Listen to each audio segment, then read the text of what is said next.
All right, so welcome back. Let's do a quick recap for what happened last time. Last time, you made it out of the sewers and the Colosseum, went into the bishop's residence at the Cathedral of Flame, talked to him for a bit, found out that you discovered the source of the mist as it's coming from a portal deep underground. Then you spent some time resting in your rooms in the Wizard Tower and traveled to talk to Sorak, and then finally to the World Tree where you talked to Basil Brightlance. Sorak was, Creepy. spooky to say the least, and he gave you some interesting information that you kind of got creeped out by, because he was talking very casually about necromancy and trapping the spirits of the living and the dead for use in rituals and such, which, has its upsides and downsides. Then you went to talk to Basil, and he talked to you about the dragons as well. And he actually offered you a quest line to help the druids effectively save the dragon and prevent the poisoning from the poison mist that the dragon kind of vomits forth. He asked you to get either the dragon's blood or one of its scales to help with antidote and to help subdue the dragon, so to try to heal it. Or if you can't do that, just find a way to communicate with the dragon in its lair. And they will be able to help you by giving you artifacts either of the Fey make or from the druids, as well as potentially a way home through the Feywilds. All right. And that's kind of where we left off, is after you spoke with Basil, you were ready to head either back or to continue on your exploration of the city. And that is where we're going to pick up. We're here now. Actually, does anyone have any questions from the recap?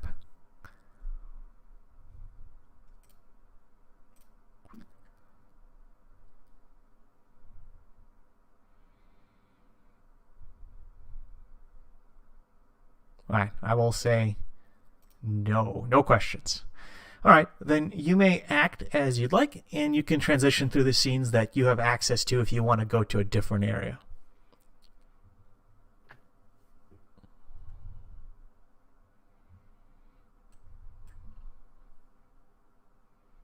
Come to me, journal. Open. Damn journal.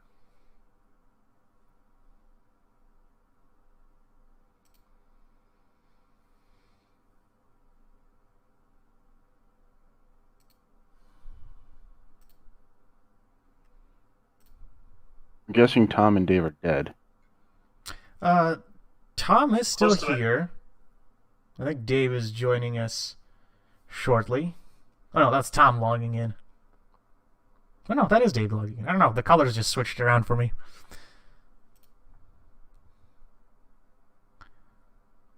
Oh, and I see Dave in the chat, at least the voice channel. So, hello, you just missed the recap of me going over things. Basically, you talk to a weird, creepy old man that has necromancer powers. You talk to a little Fey prince who offered you a way home through the Feywilds. And Sure how good his offer is from what he said. I'm not sure we want to take him up on that. I don't trust it. I don't trust him either. I don't think he's necessarily malicious. I just think he's kind of flighty and maybe isn't aware of how other people can't do what he can. What are you That's talking about? strange. He's like 2 inches tall. we didn't really get you, Tom. At least I didn't hear you very well. Yeah. Yeah, that's fine. Nothing I say is ever productive. Now, don't sell yourself short. Yeah, leave that to Basil. We haven't talked to the vampire court, have we? No. Reslin, Nara. No, you have not. I mean, I was we're gonna say- talking vampires. We don't want to do that. So what we do know is that it appears kobolds were kidnapping the children, which may or may not have in turn resurrected the dragon. Yeah. We're not sure if the wizards have taken any kobold prisoners that we could talk to, so we could also go back to the tower and maybe discuss that with some of the wizards. And it also appears that we have yet to talk to one of our contacts, Reslin Aradon, who is a kobold vampire who may have knowledge about some of the information that we have in this book. So, Good idea. So where do we want to go next? Yeah. So if you'd like, we can return to the city map, and you can decide to go from there.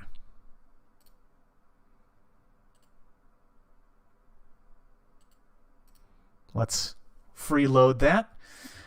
So again, this is city map, and you can kind of see the layout of which way you want to go. You are all currently further up towards the Druid Grove rather than anywhere else. So you're more over in this area. And if you'd like, you can head towards the vampire mansions, or you can try to head to different areas, including back to the town. I want to destroy the homunculus. My input is we should probably go back to the tower and ask the wizards if they have any kobold captives that we could possibly interrogate regarding the kidnapping of children. And if there are, we can get some information out of them before we go and visit Empire. I'm kind of bite-sized. I don't really want to visit vampires. That's fair enough. We probably should visit They don't them. eat you, Tobin. Should cover all our bases. Are you? You a vampire? Sound like a vampire. When have you ever heard of a vampire picking up a little midget and putting them in their mouth? Knowledge. I mean, you're not entirely wrong, but on the other hand, vampires are spooky, spooky things. They're allowed to stay in the city. I believe that they have to be somewhat friendly. Yes, they are allowed to stay in the city. They have an embassy of sorts. They're a major power in the south. Well, southeast of the continent rather than anything else.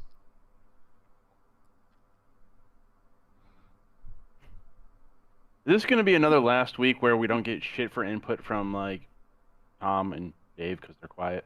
What? And I'm going to I did get everything. and just be quiet? I wanted to fight the worm monster, but you guys were cowards. We didn't know what we were getting into with that thing. We were getting into certain death, but it would have been fun. You're like, we would have died, but we would have died happy. Oh, but that's not what he says about the time that Dave touched the little freaking thing that came to life and killed us. Well, listen. Like That happened like 3 times. Come on. Valuable lessons were learned eventually. All right, so Just what playing would you... my character for those. Yeah. Valuable lessons were learned eventually. So what would you like to do? Would you like to head towards the vampires or back to the tower? Well, we could head back to the tower and then go to the vampires because, the tower's in the middle, right? Yes. It is on the it line. doesn't really matter. Well, if you head back to the tower, it's 4 hours to the tower. Talk to whoever's there, and then 4 or 5, about 6 hours more travel to the vampire mansion. So by the time you get there, it'll be rather late in the evening. We could also ask the wizards about this Sorak and what he was talking about, the necromancy and whatnot. But wouldn't the vampires be awake during the night rather than during the day? Yes. Because of how the sun functions in this world, you're not 100% sure their cycle, but you'd assume they'd have someone to talk with them at both times. Because they are a major power and have an empire, you figure they have figured out a way to deal with the sunlight. I mean, whether we're lunch or a midnight snack, I doubt they'll care.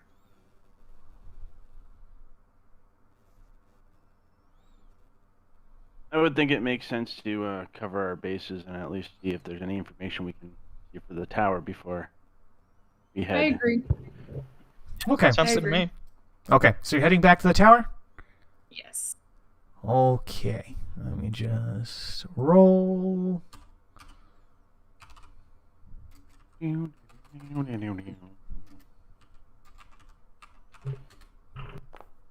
Okay. So yeah, you managed to head back to the tower, and should we reload the rooms, or are you looking for someone specific in it?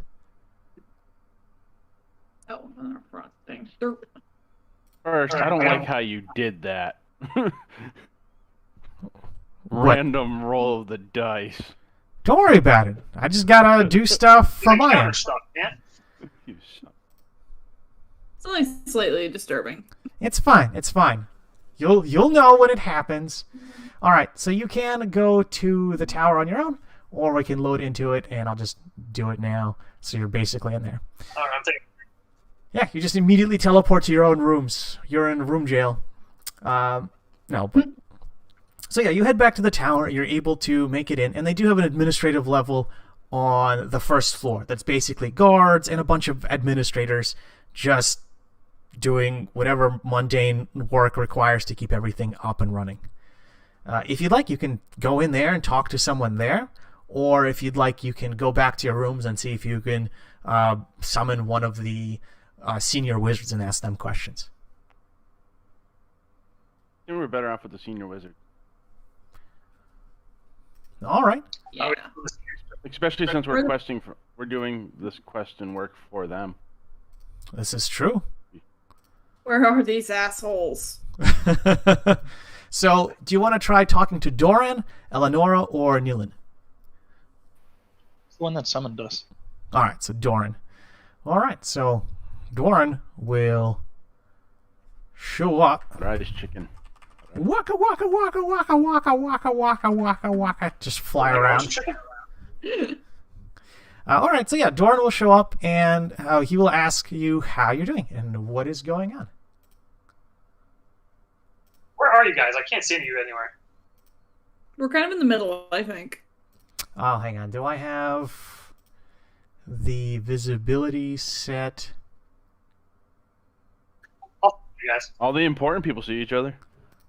Oh, there. Oh. Now you should be able to see everything on the map. My eyes. Yeah. I had this map should be visible for everything, so everyone knows where to go and what to do. Otherwise, yes, you don't have to do it that way, but might make it a little easier. All right, so Doran does show up and can talk to you. He does ask, "What would you like?" or "What's going on?"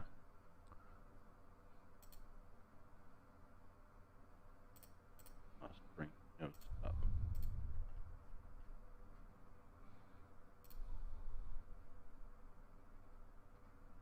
Who's the one who wanted to talk to him? I just said I'm bringing my notes up, you motherfucker. I mean, man, studying's for losers.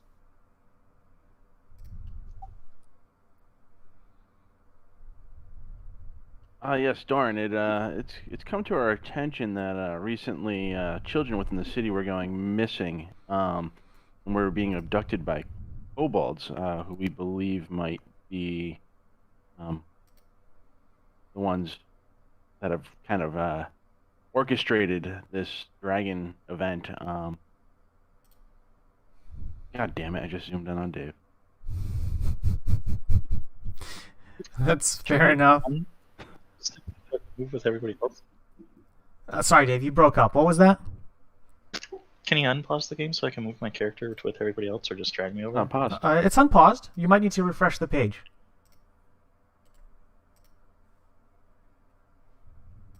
So they might be orchestrating or helping orchestrate the events to have led to the dragon being awoken. Do you know if there was any kobolds taken hostage or captive? He pauses for a moment and looks like he's racking his brain. He thinks and he sighs and kind of rather deeply and goes, that was a few months ago. We did have some kind of strange kobold family group in the sewers. They've dug a large cave system, I think, or found it or dug into it. We're not 100% sure. And we've had to dig them out because they were kidnapping children, half-breed children of mysterious parentage. We're not 100% sure because some of them were just half-elf, half-human, and some were dragon-born children of various descents. They've been actually kidnapping these children for almost a year, if not longer. But when we finally did hear that there was a problem, we started investigating and tracked them down. Unfortunately, the kobolds fought almost to the last man. They've all but universally died out. There might have been 1 or 2 captives, but I'm not 100% sure what happened to them. I'll have to investigate. Do we know if there was any children survivors from the event? Yes, a few of the children did get rescued. There were some that got intercepted and freed in a different location, and we did manage to save at least a few from the crazy kobold rituals that they were performing. Humbled by a paladin. You know. So, Kaleem, for your question, or your statement rather, where you say that you've helped the church, Doran nods and goes, "Excellent. If you found the source of the mist or the fog, that's great news. Is it a place we can get to and stop?" It's coming from the sewers. As we reported to the church, the area is a very tight squeeze and hard to get into. You'd pretty much be going single file into a little bit of an open cave where there was some sort of creature performing a summoning and other voices that we heard in there. There also appeared to be a second entrance via a ladder, and it sounds like you could potentially do an attack on 2 fronts, but the church was looking into this. Very, very puzzling. But thank you for that. I will send at least an acolyte over, see if we can coordinate. And that mist is definitely a problem, and we can work something out. We do have some interesting tricks that we can pull. We've been researching this interesting, and he pauses for a moment, looks around, and goes, "Yeah, this is a safe area." We've been researching this really interesting teleportation technology within the realm of Father Flame, and I think it can really come in handy in what we're looking to do.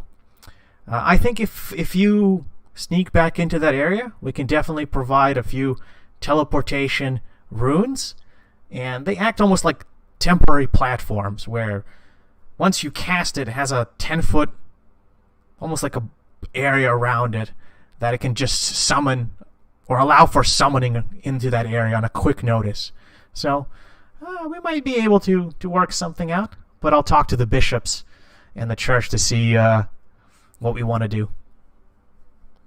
Would you be... To turn to him and says, "Be warned. Even from what we saw, we could tell that the summoner was very, very dangerous." Indeed. Okay. Well, we will prepare ourselves before going in. At least one high mage or archmage will join us in the fight. Possibly 2 with some high-level clerks, and perhaps a few paladins to really bulk up the assault. The summoning only works one way. We would have to basically get in position, and when the stone is activated, that's when everyone is basically pulled to it immediately. And that's it. You're there. Once you're there, you'd have to get out the normal way. Or if you have a scroll of teleportation, use that to get out.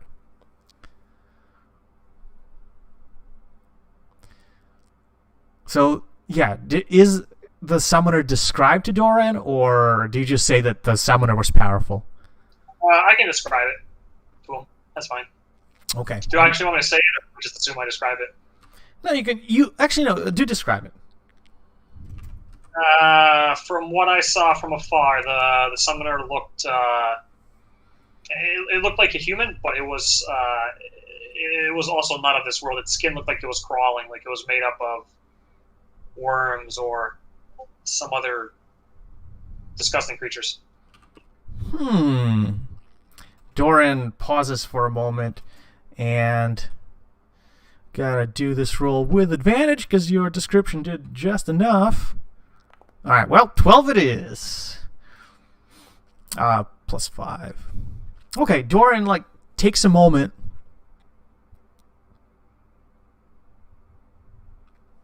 So Doran thinks for a moment from your description and goes, oh, that's troubling. That seems to be a rumored creature. That's an aberration from what you describe. Some kind of star spawn. Beings from the outer realms, generally possessing a cultist or a crazed individual. They are quite powerful, so thank you for that information. We will prepare accordingly. They're devious things. What would one be doing here? I don't know. It is a puzzling thing. We'll have to figure it out, but you have provided us enough clues that we can at least move forward.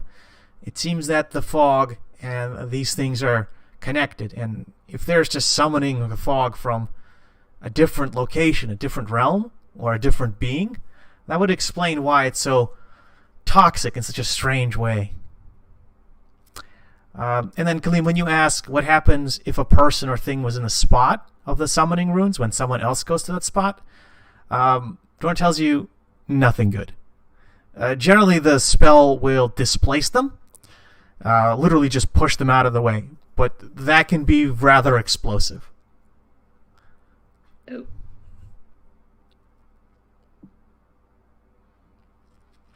Ooh. When you ask him about Sorak, and he'll pull out journals, I gotta take notes down. Doran says that Sorak is very old. He's been around ever since I was a small child, and he has been a very strange presence within the city. He has generally been very helpful, and he's taken in all of the children that often go unnoticed or slip through the cracks, who have no parents or who show up in the realm on his own. And he's done a very good job at raising these children to be productive members of society. At first, people were very, let's say, disappointed that there was less free labor than otherwise would have been. And weren't very happy that he was taking in and helping these children out of what we assume is the goodness of his heart. But, they've come around. There's less crime in the city thanks to that, less pickpockets, and a lot of these unoccupied children go on to become productive members of society. They either join the guard or become mercenaries or scholars in many cases. They're also, because he teaches them how to read and write, as well as some basic mathematics, they go and become scribes in some cases. So they're very productive overall. He himself, however, is very strange. He's a very powerful spellcaster. We assume a wizard. But beyond that, we don't know too much of him because he's been older than at least myself and my previous master. So he's been here for 200-300 years at least. Morden, to your question, the children were more traumatized than anything. Most of them were very young, 10 or younger. Even some of the older ones that did survive and got explanations from said that they were kidnapped basically when they are just wandering around the city or playing with the parents, usually next to a sewer entrance, and dragged away by a bunch of kobolds. They were kept in cages and just barely fed and watered. Sometimes with just rats, other times with old, moldy fruit or vegetables. The kobolds just wanted to make sure they were alive, but didn't really care how well they were kept. or what happened to them beyond that. Kobolds were doing with the children? I'm sorry, I didn't mean to interrupt there. No, it's okay. The kobolds, from the known information, were sacrificing the children. It looks like they were looking for a specific child, but they didn't have any means of finding out which one was it without, slitting their throat onto whatever crazed altar they were using, or whatever crazy god they were praying to. Can you tell us anything about, or do you have any idea of what their goal might have been by sacrificing these children? Or if not that, what spells use sacrifice? Well, that covers a broad range of what is possible. What we do know is the kobolds were stopped at the last moment by a previous party of summoned heroes, and whatever ritual they were doing didn't work, from what we can tell. It looks like the area they were sacrificing in was next to or with the large dragon that escaped. But the large dragon escaped months, or at least weeks after the kobolds finished their ritual, or were interrupted in. We don't think it's related, but it's hard to say. Generally, blood magic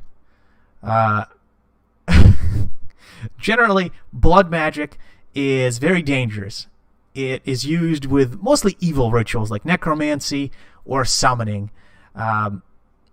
It could have been that they were looking for a child of one of these dragons or an ancestor, or calling to the spirit of the dragon to re-inhibit the corpse or the body. We're not sure because we couldn't examine the place too much before the dragon kind of burst out.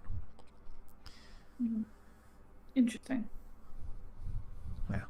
Generally, bad things come with blood magic. There are a couple of schools of blood magic that can enable you to empower your own abilities and curse the abilities of others. But I'm not terribly familiar with that. That's more or less forbidden topic. From my understanding, Sorak would know more about blood magic and death magic, and that is the realm of vampires in general. I could do some research, but it will take some time if you want to know more. Please do, and let us know what you find. Okay. He nods at you. Thank you. Okay. So Tobin, when you comment about those great heroes and any kind of paladins, he's like, yes, they did a decent job. I mean, last we heard, they went on an adventure through a caravan, and that was months ago. We haven't heard anything in a long time. I hope they're all right.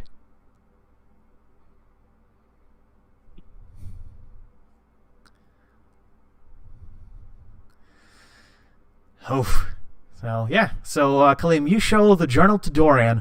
Describes the talking egg, and I will just do a knowledge arcana roll at an advantage.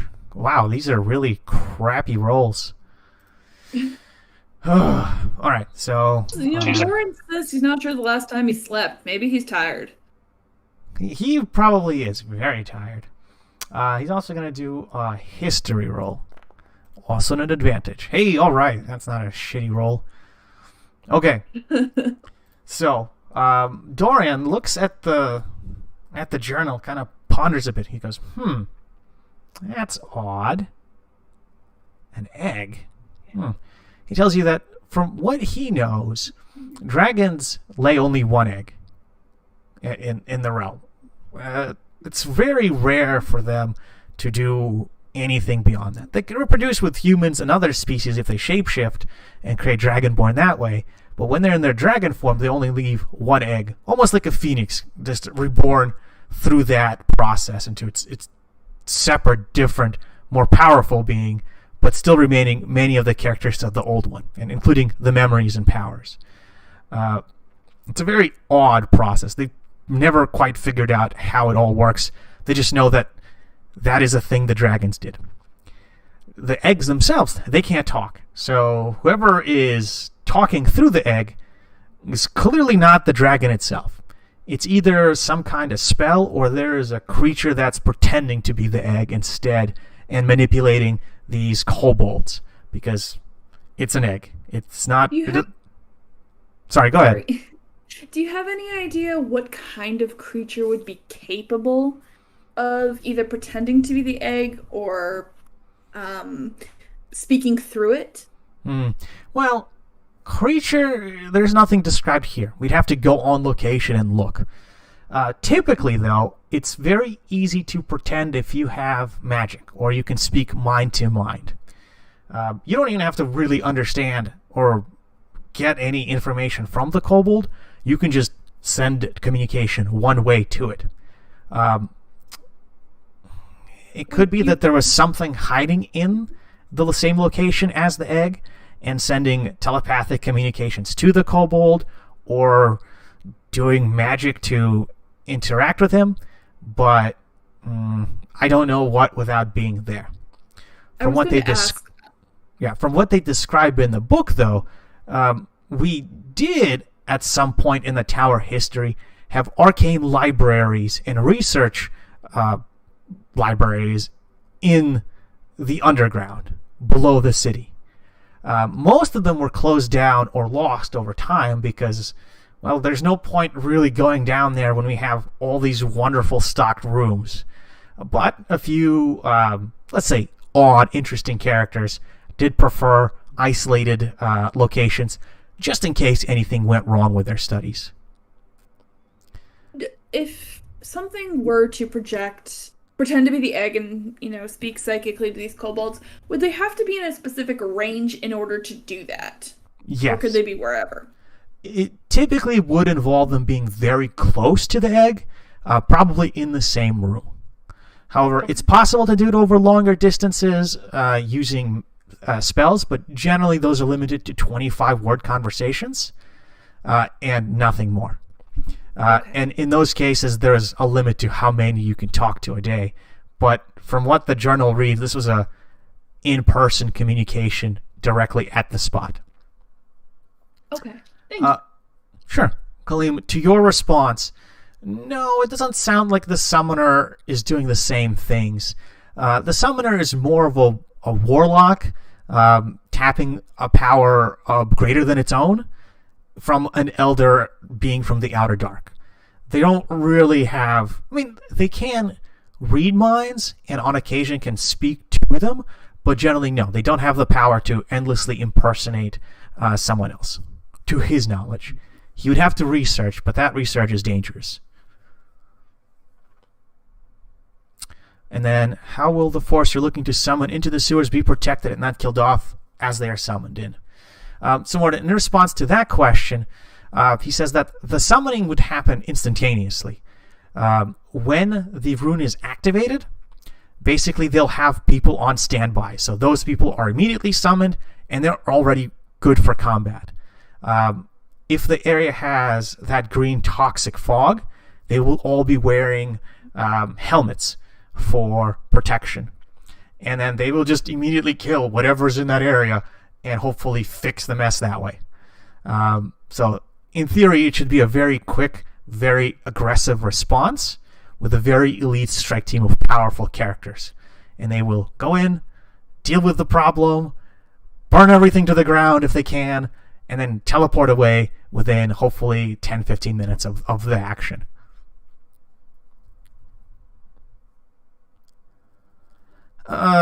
He doesn't know how. If you show him the helmet, he doesn't know how to recharge it. He's not the person to talk to about it. That would be the dwarves. They've been the ones designing these helmets and working on them. Yeah, he'll look over and goes, this is impressive design.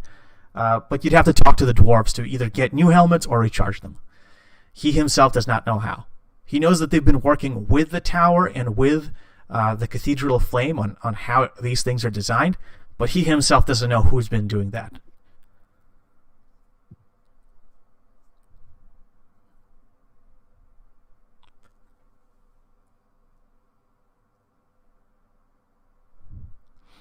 Sounds like we have an opportunity to end this now. Yes, quite likely. I think there's more to this than more to the story. Quite possible. So if you'd like, you can try to sneak back to the area while Doran prepares basically an assault team. But that would be in another day or two. He'd have to talk to the bishop and literally just prepare high-ranked spellcasters to get ready. Yes, what good would going back help? Since you have already been there, they would need to know where the area was, and once you throw like the teleporting runes, they'll basically show up to fight whatever the thing is, and then teleport out. Okay, so we basically mark the way. Yes. Okay. Creatures using part of the dragon to summon the mist. That would also help us get what the druids need. Yes, quite likely. Very true. I think we should also look and see. There were voices further down the tunnel. I think we should see if we can gather any information surreptitiously. Those voices weren't further down the tunnel. They were part of the same cavern that the summoning was placed in. There was normal human or common voices that were like some kind of guards, and then there was the summoner. Yes, they were echoing through the chambers. Are they all related? If we alerted the guards, the summoner would be alerted, and if we alerted the summoner, the guards would be alerted. So True. it was kind of nothing. Okay. Kaleem, yes, he can prepare a scroll of teleportation for you, but that would all be basically around the same time. Will we be expected to take part in this fight as well? No, you don't have to fight if you don't want to. They'll, of course, appreciate the help, but the biggest thing you can do is just get them to the right place. Especially if the summoner is there summoning. He is the biggest priority to fight and kill. And how long will it take everyone to muster forces to go?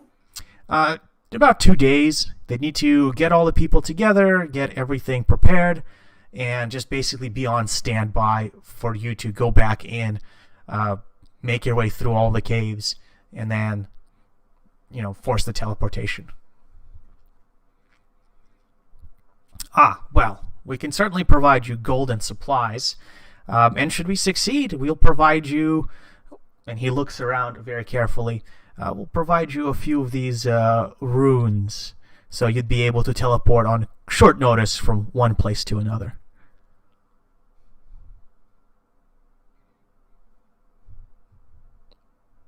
Yes, they are very handy. Mind you, they're incredibly expensive and time-consuming to make. So if we provide them, they'll only be at a very limited scope, maybe 1 or 2. Well, I figured I didn't want to get covered in shit again. I figured it would come down to us going back in there. Again, it does not have to be immediate, but in a few days, they would appreciate it. Now, you don't have to do it. We can try to get down there ourselves. You've drawn a map, and we can send people down there to really explore and figure things out. Oh, so you're going to say, so above table, you're going to say we actually drew a map? Because I knew we didn't, and I was thinking of the thing the entire time that we would have to go back there because we didn't draw a map. I have an impeccable sense of direction. Do not worry. Yeah, between the 4 of you, you can actually make a combined intelligence roll just to basically provide a description of how you went in there, did everything together, and since there are 4 of you, eventually you'll succeed in making a fairly decent explanation of how to get there. And because the journey wasn't that, far, they'll be able to get there and really plot the way. Tobin, you weren't able to see past the person in front of you. You're so tiny. I saw between their legs. Thank you very much. I'm not touching that one. Not with a 12-foot pole.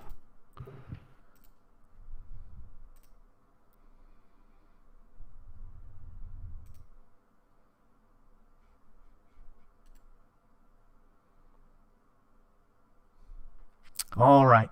So, what would you like to do now? Or if you have any questions, who would you like to talk to?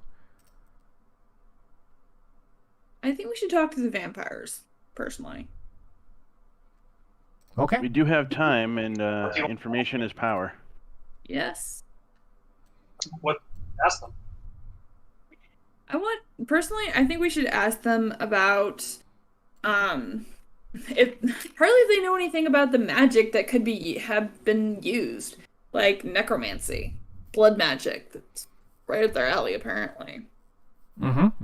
What were the kobolds doing? Can we figure out anything more about this egg? Yeah. And then I think if we can figure that out, it might give us more information to lead us to the dragon.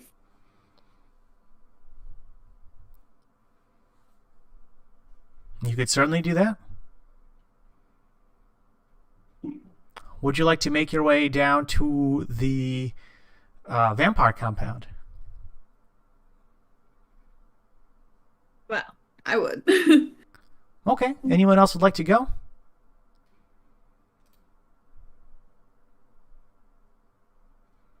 Dorn will nod. We're gonna get eaten. Fine. And wander off to do research. Where? No. I think my internet shut the bed for a second. Okay. Sorry that your internet's having issues. All right. So I was trying to say, the information Dorn did provide us says that the vampires are masters of death magic, as well as our contact over there does happen to be a vampire kobold, so he may know more about the book we found. Yeah. I'm not gonna go blind into a fight. We have night vision. Something so dramatic. Well, I don't think we're planning to fight the vampires. I think we should go in politely, not swinging. Tobin also has dynamite in case things go awry. I also have a stick of dynamite. Oh, Lord. Yeah, remember, you can always use it and see what happens. Completely above table, Tobin tosses the dynamite in the first crevice while we're in the wider crevice, tossing the freaking teleportation rune into the room. What could go wrong? That would have been perfect, but none of you guys did that, so, you know. But we didn't have the teleportation rune, so. Yeah. Well, no, you had the scroll. You had carry a big stick of dynamite. Yeah, to get out, but we want to go in and get people in to murder. Yeah. All right, so I am going to activate the vampire compound. And let's load you guys in here. Player characters. Wham! Wham! Wham! And wham! And of course the tiny homunculus, which is, you know, just running around. All right, so. I wouldn't worry about it. I wouldn't worry about the homunculus too much. Okay. Set up properly. I don't know. Yeah, just tell me what you want it to do, and I can basically make adjustments to it. Well, whatever. It doesn't really matter right now. Okay. It's just, it is available for you in case you want to do anything with it. Okay. You take some time and travel towards the vampire compound, and it takes you a better part of about 5 hours from where you are. Traffic starts to really cut down. Traffic starts to thin out, so it actually speeds up your travel towards the evening. And you realize that the vampire compound and the whole area around it in general is kind of like the party center of the city. Because vampires are night creatures, they have bustling inns, especially towards night. They have a lot of entertainment in the area, and they have tons and tons of open spaces for people to congregate, have meals, or have entertainment outside. One of the larger areas as you come in is marked off specifically as Raslin's residence. And it looks like it's several buildings in a very close proximity. And it has vampires that are patrolling as guards, as well as just normal human mercenaries and town guards that are wandering around and doing normal business. And you may move around in the scene as you like now.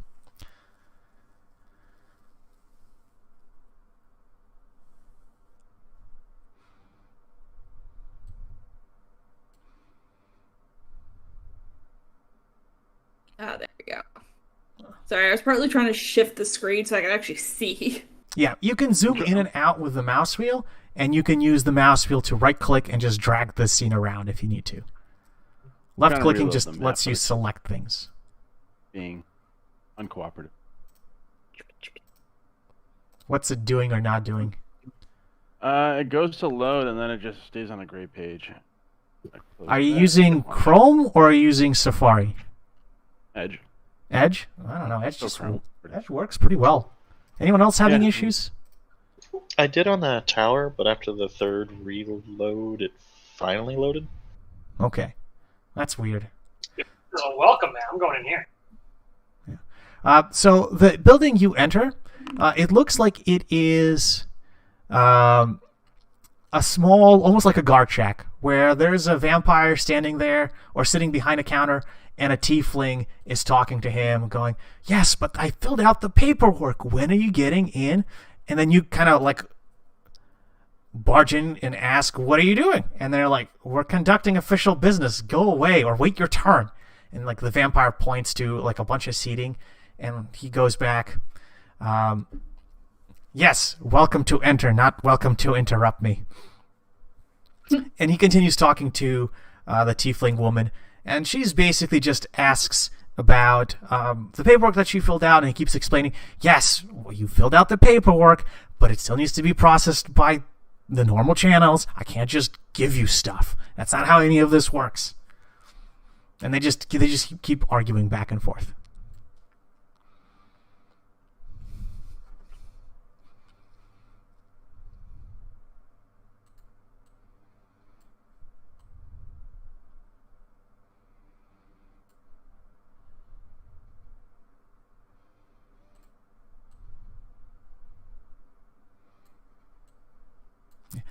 There's another building that you approach.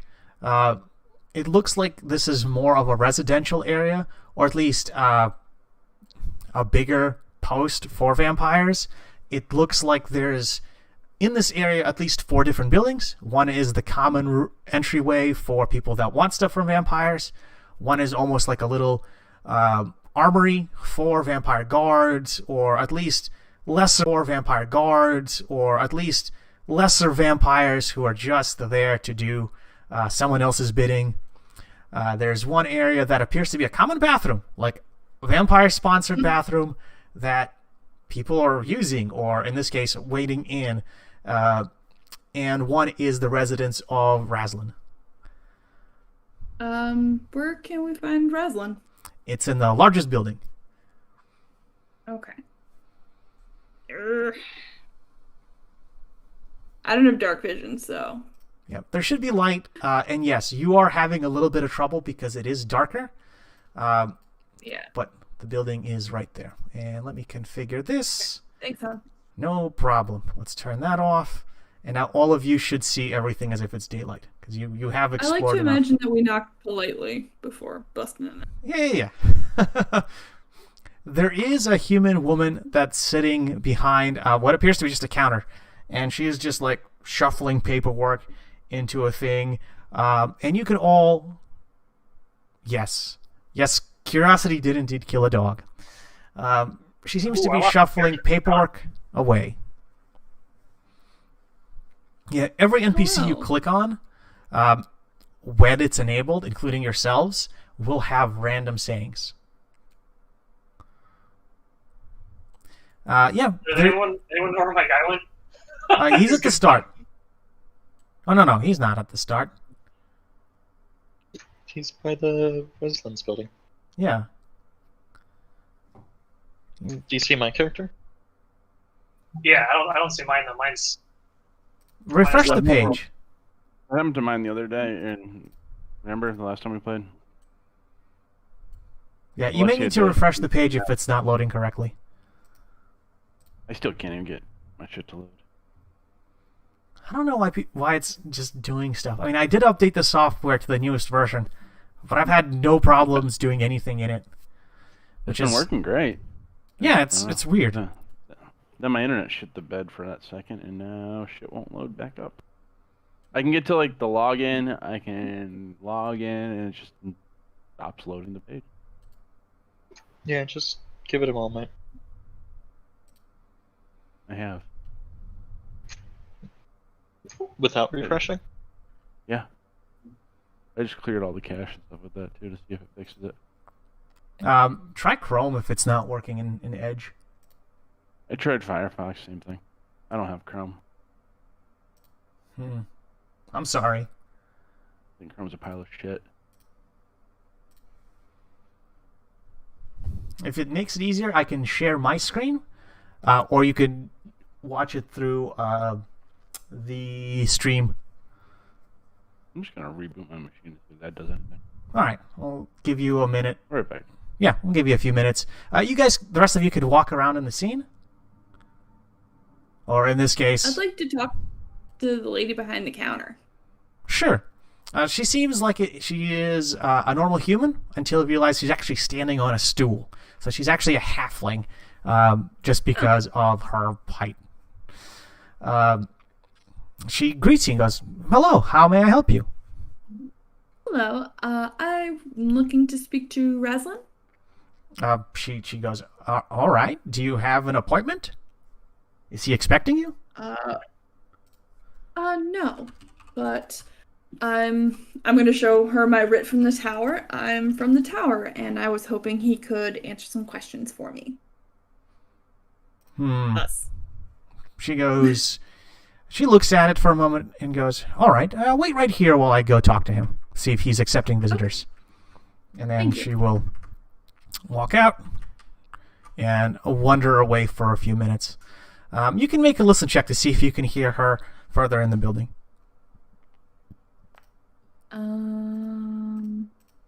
Is that perception? Yes, that would be perception. Okay. Oof. 12? No, it's still as not good as I bad. wanted. It's still not bad, but no, you cannot hear what's happening. She's too far away. It takes a few minutes, but she does come back. Oh, not through the wall. She greets you and says, "Yes, please follow me. We will go see him, and you'll be able to talk to him and ask him whatever questions you may have." Thank you.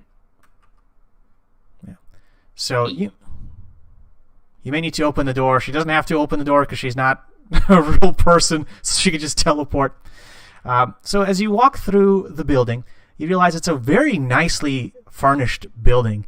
It's got a grand piano, very fine chairs, like well-crafted books, and as well as an upstairs area that you see further up ahead, as it has like a little stair that heading up.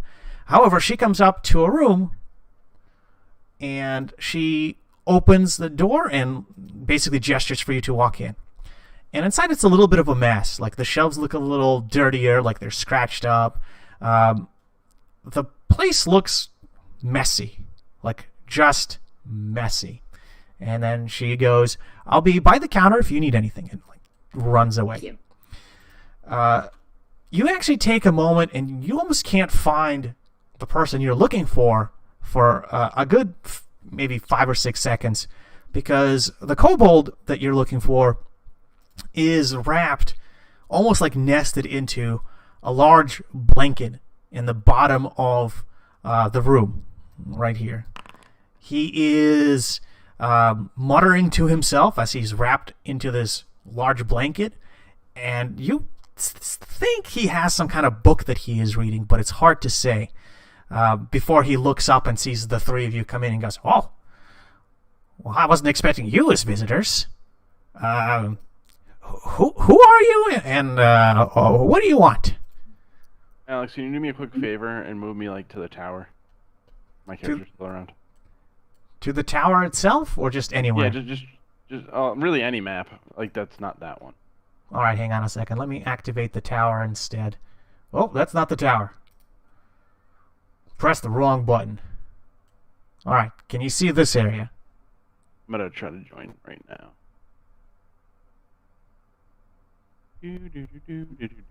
Do. Sorry, everyone, for dragging everyone out of the way. That's cool. Nope. Doesn't load at all? Nope. Being a bitch. Alright. Alright, let's do this. Preload.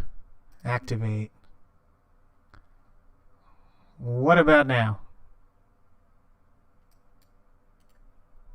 Find out.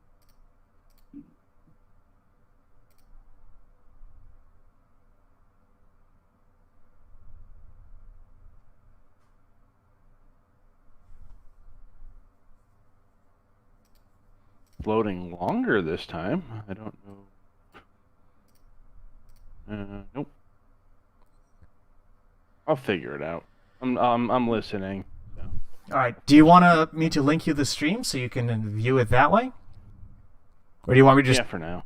All right. So let's do. Let me pull that up. Or you might have one of the other guys link it that way. I'm not watching the admin side. Yeah. All right. Then would anyone like to stream so they can do it through Discord? I got you. Thanks, Dave. All right, that might make things easier for everyone.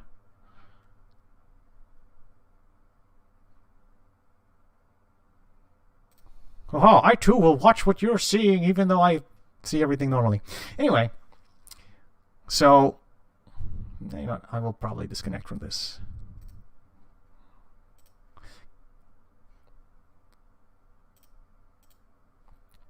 All right. All right. I will drag your character over. The good news is I can make you teleport through walls. Haha. Or just drag you through walls like the Kool-Aid Man. Yeah. Oh my god, that is totally a thing I should probably do at some point. Oh yeah. Basically, because I think that would be absolutely hilarious if I can make it animate.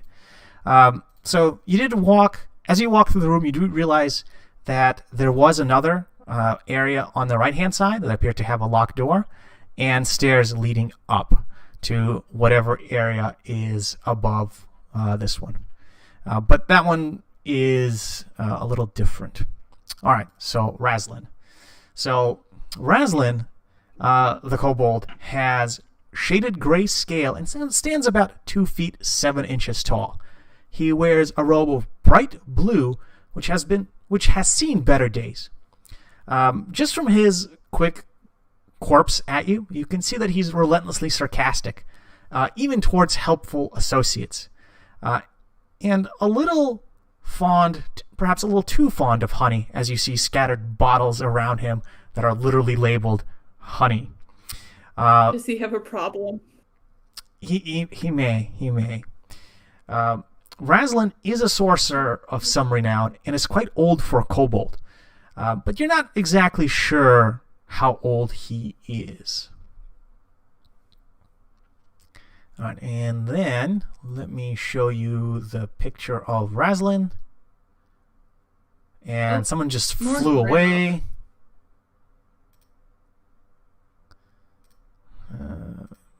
Nope. It's starting to work, kind of. So that is how he looks. Or perhaps I should show you this instead. So he's a kobold, he has a staff, and what appears to be something glowing and flittering inside the staff. And he's got this tattered robe that he's wearing. It looks to be very fine, perhaps even silk, but it's old and ripped up, and even though it is high quality, he doesn't seem to be taking care of it in any real way. So he looks slightly like disheveled? Very much so, yeah. He might also have a honey addiction. You can't quite tell, but there are bottles all around him, his little nest that he's been in. And I'm just imagining like honey around his mouth, and he's like, I don't have a problem. You have a problem. You can't prove anything. Basically. Yeah, but that is what he's doing and what you found. He does seem to be reading some kind of book. And when you come in, and you can see him like lick the honey, kind of try to taste it, and then just, put it down. And he goes, "Oh yes. What do you want? What do you want?" As he looks up at the four of you. You're Razlin? And he goes, yes, that's my name. Razlan Ardorn. And he bows down deeply. Or at least he tries. But since he's tangled in all these sheets, he just kind of looks like he's doing the worm on the ground. He's like rustling in him. He goes, just a moment. And he takes a few seconds to just very quickly scuttle out from his blankets and unwrap himself, and then stands to his full 2 feet 7-inch height, and then bows deeply to you and goes, yes, I am the great and powerful Razlan. How can I help you, strangers? We're from the tower. I'm gonna show him my writ, and we were hoping we could ask you some questions. He briefly glances at your writ, goes, yes, I can see that. But what do you want? You have the moment to think and realize that he may be just a little high on some sugar. Something special in that honey. He looks over at you, Kaleem, when you introduce yourself, and goes, yes, I see you have some knowledge about who is in charge and in power here. And he almost like swells with pride after you bow to him.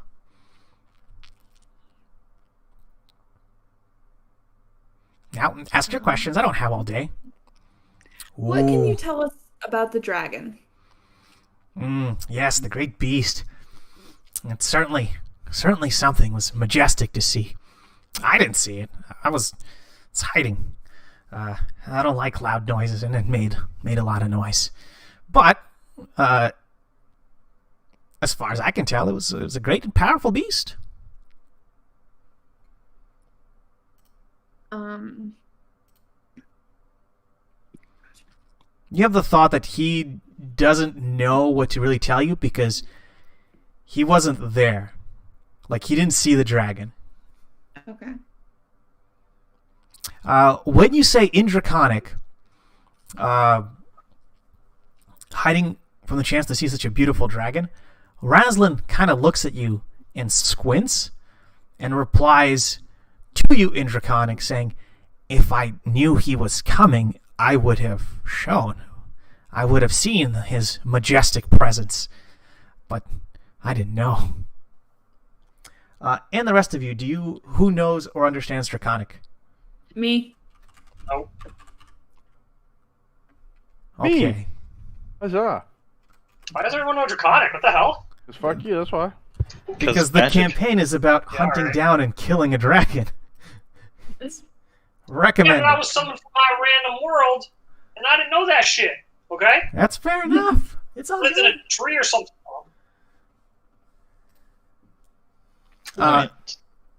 Razlan nods to you when you say it's a shame. He goes, to everyone who doesn't understand Draconic, it just comes out as a bunch of yips. It's like, yip, hop, yap, not because of how it's spoken, but because who is speaking it. When Kaleem speaks Draconic, it's deeper and almost more menacing and majestic in a way. But when Razlan speaks it, it's the same words, but it's he's not capable of projecting the same things the same way.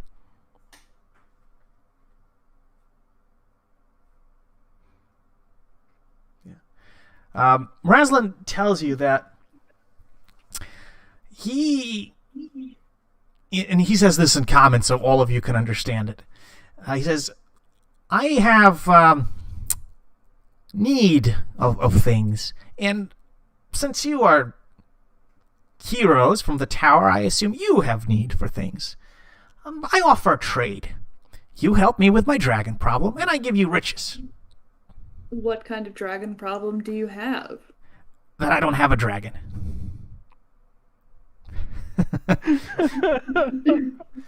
He says, like, So, ideally, the great Razlan, wants to find the dragon's hoard. I want its stuff, and I want it. I want everything it has, and I want it to understand that I am its better. I'm stronger, faster, smarter than it. If you help me, I will help you. If you tell me Above where table. Sorry, go ahead. Above table. So he wants to have a dick measuring contest with a dragon. Yes. Okay, sorry, carry on. He continues talking, and as you like whisper to each other, he says that he can't tell you too much until you prove yourselves worthy. But should you help him find the dragon hoard, he will of course offer you your choice of picks from it and throw in some valuable tools from his own collection. If you just find the great dragon and tell him where it is instead of killing the greater dragon or telling anyone else, let's just say he's willing to offer you several magical items in return and anything that's a reasonable request from you. We'll be able to help out on what you like. And give you gold, make you a vampire, all kinds of things. Great honors, great honors. Is there any way to like roll perception to see if Yes. what his actual intentions are? Is he still speaking in Insight? Draconic? No, he's speaking in common. He's speaking in common, so you can understand him. You can do, it would be an insight check. Okay. I'm just not sure how much I trust any of these people, so... Fair enough. So, That's crazy.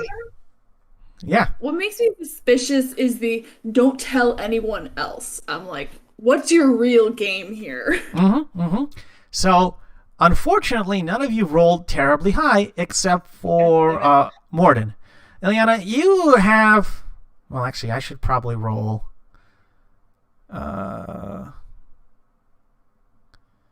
It would be...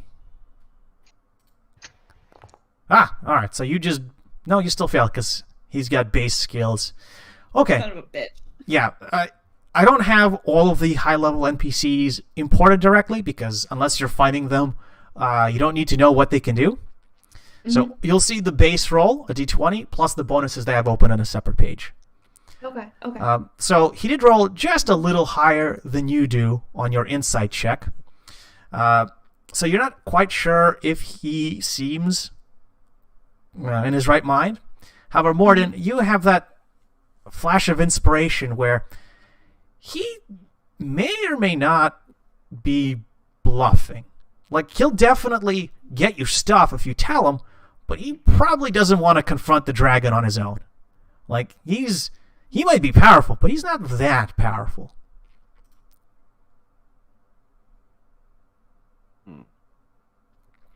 By all appearances, Razlan is strange. He's well respected. He's got this large mansion to himself. He's got guards. He's got a secretary, at least. But it's a little odd, because he seems so small and frail, and you haven't really heard of too many kobold vampires. So it's a little odd.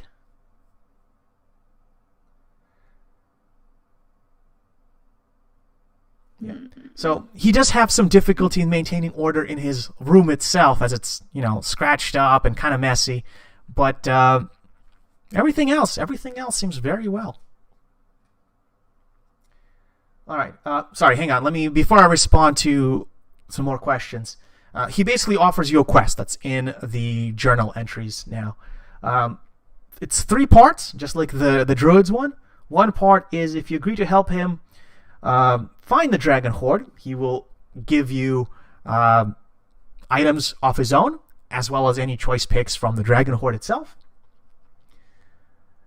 He also has a few secrets to offer should you prove yourself worthy by finding the dragon hoard or the dragon lair itself, and he'll tell you things once you do. If you talk to him instead of the tower or the druids, he will grant you he'll just flat out give you a whole bunch of magic stuff. And he can also offer to make you into a vampire through a specific vampire known ritual. He won't tell you what it is now, because obviously some people can't handle it, but it's a great honor to be turned into a vampire, and he doesn't want you to think it's an easy thing to do.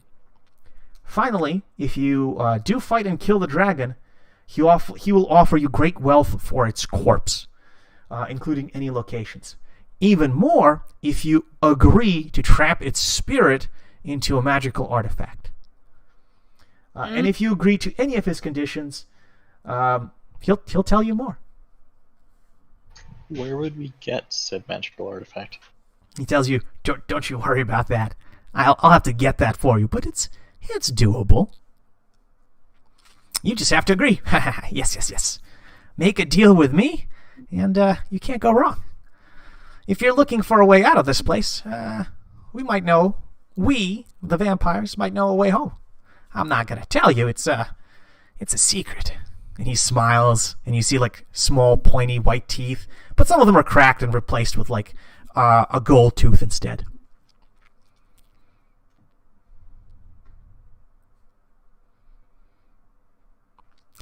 So you can all consider that portion of it if you want to take his deal.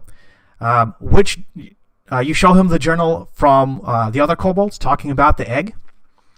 Yes. All right. So he looks at it and goes, very puzzling.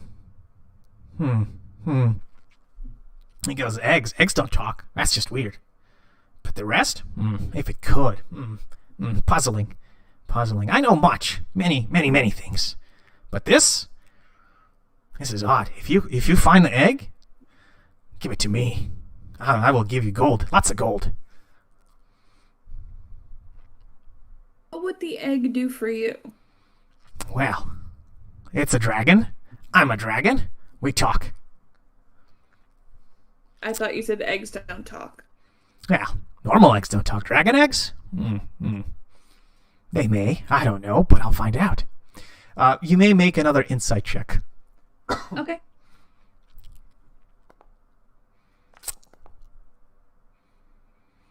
All right, so only Tobin really gets it. Actually, no, you and Tobin both figure out that he has no fucking clue, and he's pretty sure the eggs don't talk, but he wants to make himself seem like he knows more than he does.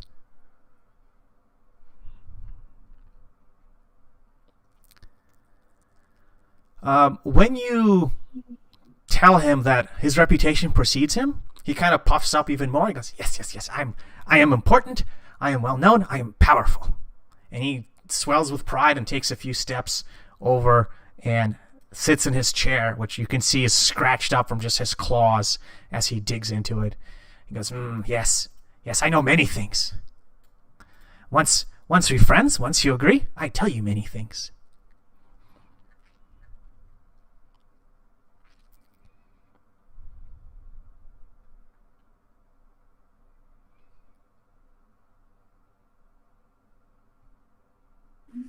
All right. If you want to discuss amongst yourselves if you should take his deal, you can basically walk out into another area, or he can leave the room so you can think about it. Okay. He goes, yes. You go now. You go. Think about it. Come back when ready. And he hands back the journal. Is it safe to speak here? It's a different room, so, you can leave the whole area and just go outside and talk there instead.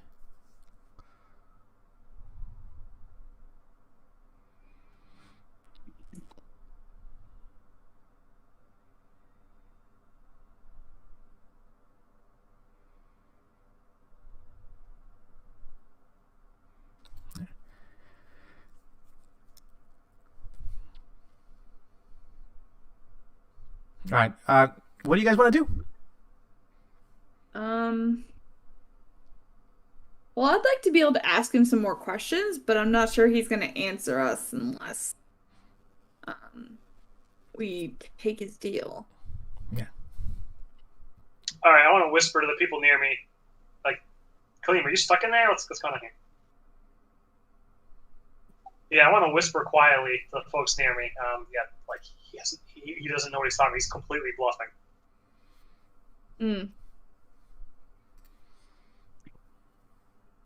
Makes sense.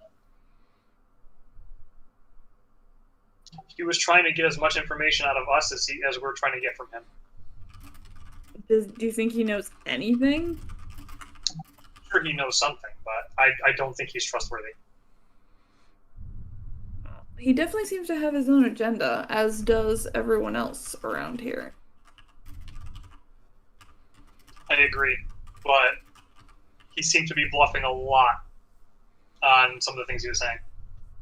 I don't think it's a great idea to give him the dragon egg if we find it. I mean, think about we don't even know if like what forces we're dealing with. So we don't want to just hand it off, you know.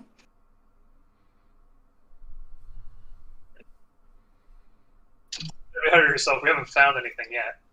Yeah. True. I'm just saying if we take his deal.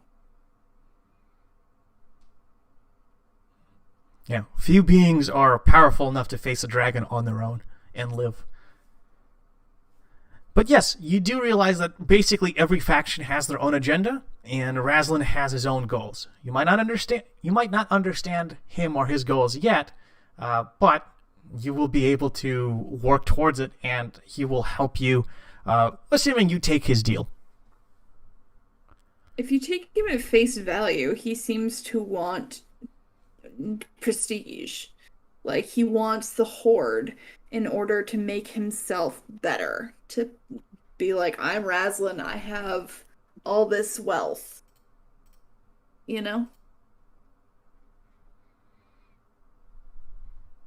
No one asked him about blood and death magic. Yeah, I wanted to, but then I wasn't sure if he would actually answer my questions, because he was like, you can't answer, or he's like, you gotta take my deal, so I honestly wasn't sure.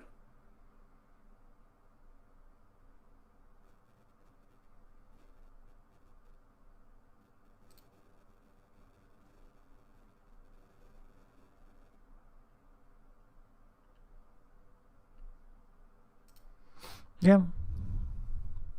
Yeah, it is difficult to see.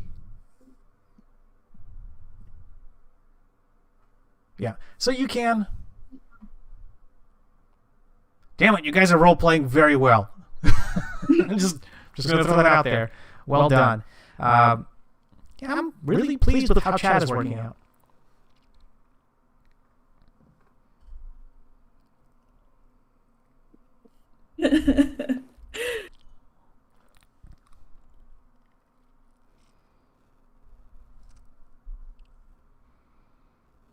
You really shouldn't trust anyone who practices or knows about.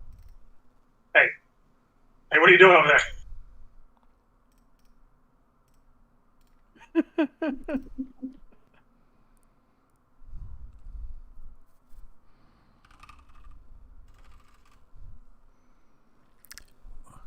Do do do do do do do do. Do-be-do-be-do-do-be-do-do-be-do. Anyway, yeah, so you guys are talking about stuff. And let's see, actually.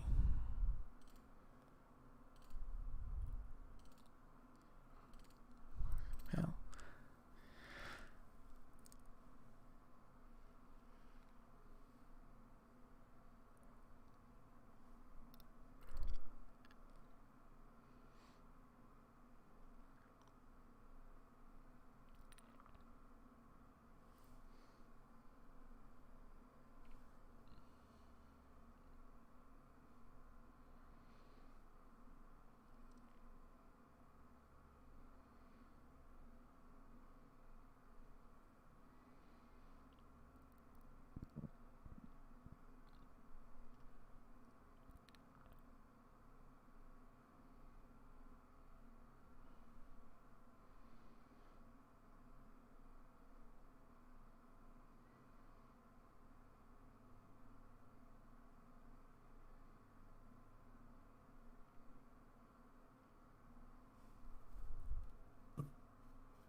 So for all the role playing, all of you get an inspiration d6. So next time you need to make any kind of roll, you can roll extra d6 and add to your d20. Cool. You got a feeling he's like looking through a peephole over there, like. No, probably not. All right, is there anything else you'd like to say to each other or discuss? Yeah, hold on. I agree with Kaleem.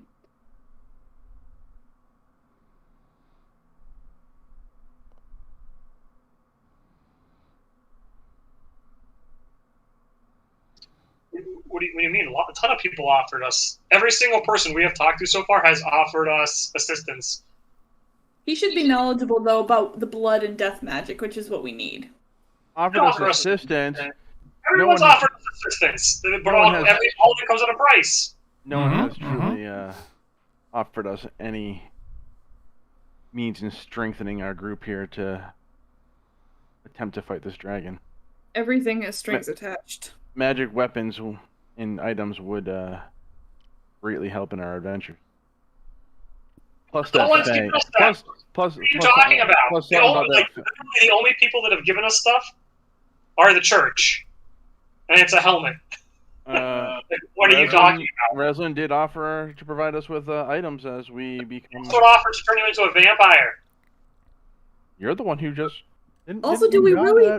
He's also lying. He's lying. I can tell. Do we even think Raslin can deliver? I trust his words. I wouldn't pin your hopes on him coming through with magic items. Is there a way that we can play each side?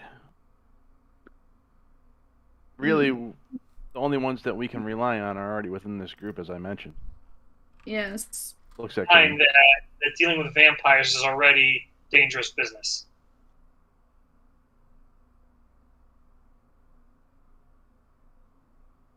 What do you suggest, our tiny little friend? I think we have more trustworthy compatriots within the church and the dwarves. We have yet to speak to the dwarves, though.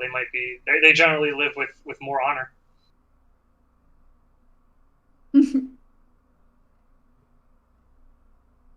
Don't you talk about my height.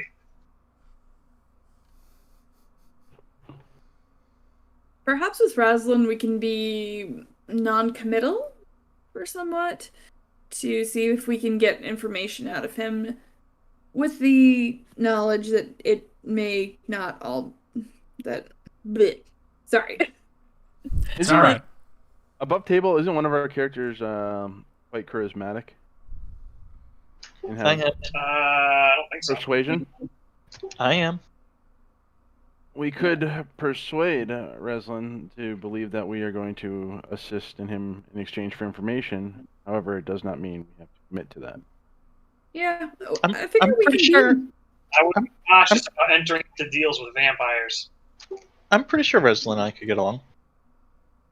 I think maybe we should try to talk to him and maybe see what we can get.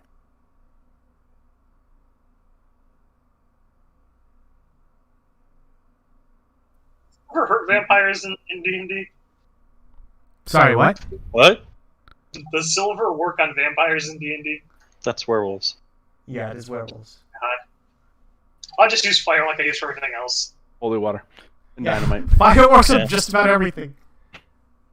Yeah. Dynamite, dunk it in holy water. And I try to light it, it just doesn't work. I think it's funny that Reslin compares himself to an actual dragon.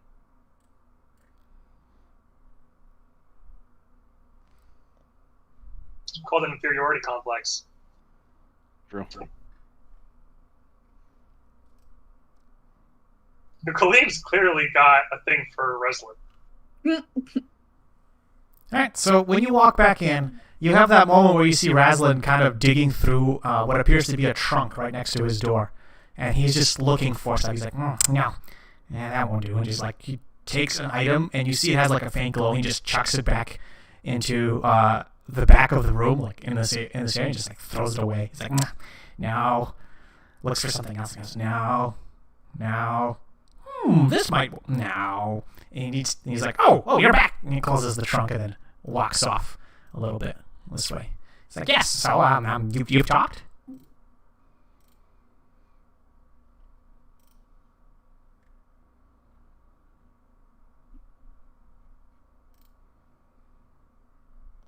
And what have you decided?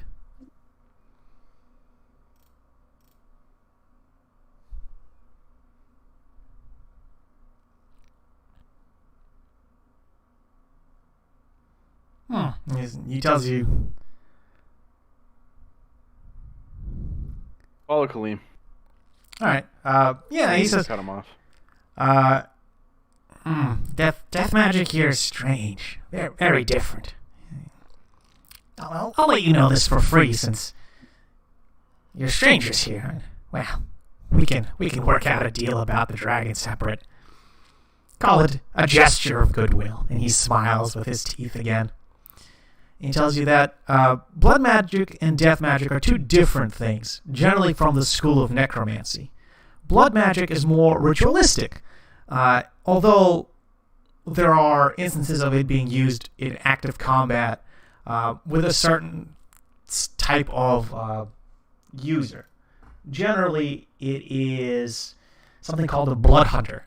They're very specialized, very powerful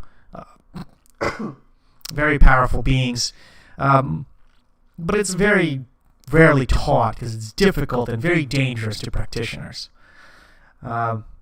He knows a few exist. Some of them are vampires, but quite a few of them are drow and are in their own lands up to the north, directly north of the city. He may be able to find you more information on it, at least like a book on the basics of blood magic. But he's going to need to literally dig through his book stash and see if there's anything like Intro to Blood Magic 101 in the Vampire Hold. But he will certainly do that and send you the information if that's what you're looking for. Death magic, on the other hand, is very different. I'll answer the question about the children and blood things. Death magic is very different. It's necromancy in general. And the necromancy school of magic is very weak in this reality itself. Enough so that it actually weakens the vampires and the vampire... He does, quote-unquote, curse, as some would call it. And he does like a spit, like into the floor a little to his left, as some fools would call it. But it weakens necromancy in general in the realm. If you notice, there's no zombies, no undead beings here. There's very few spirits.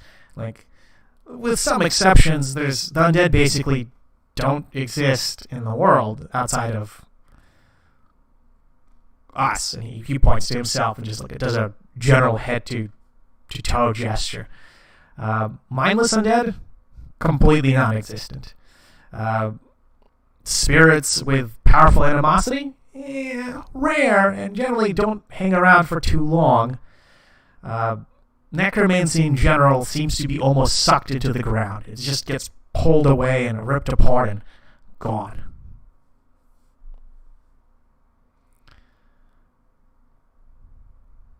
Alright, and then as he describes it, he seems to be pacing back and forth, like talking about necromancy and death magic. They're two different things. Necromancy can be from divine or arcane sources. Blood magic can be very similar, but blood magic typically comes from the power of you in your blood. The more powerful potential you have, the more powerful you can be. Blood magic can be very active here.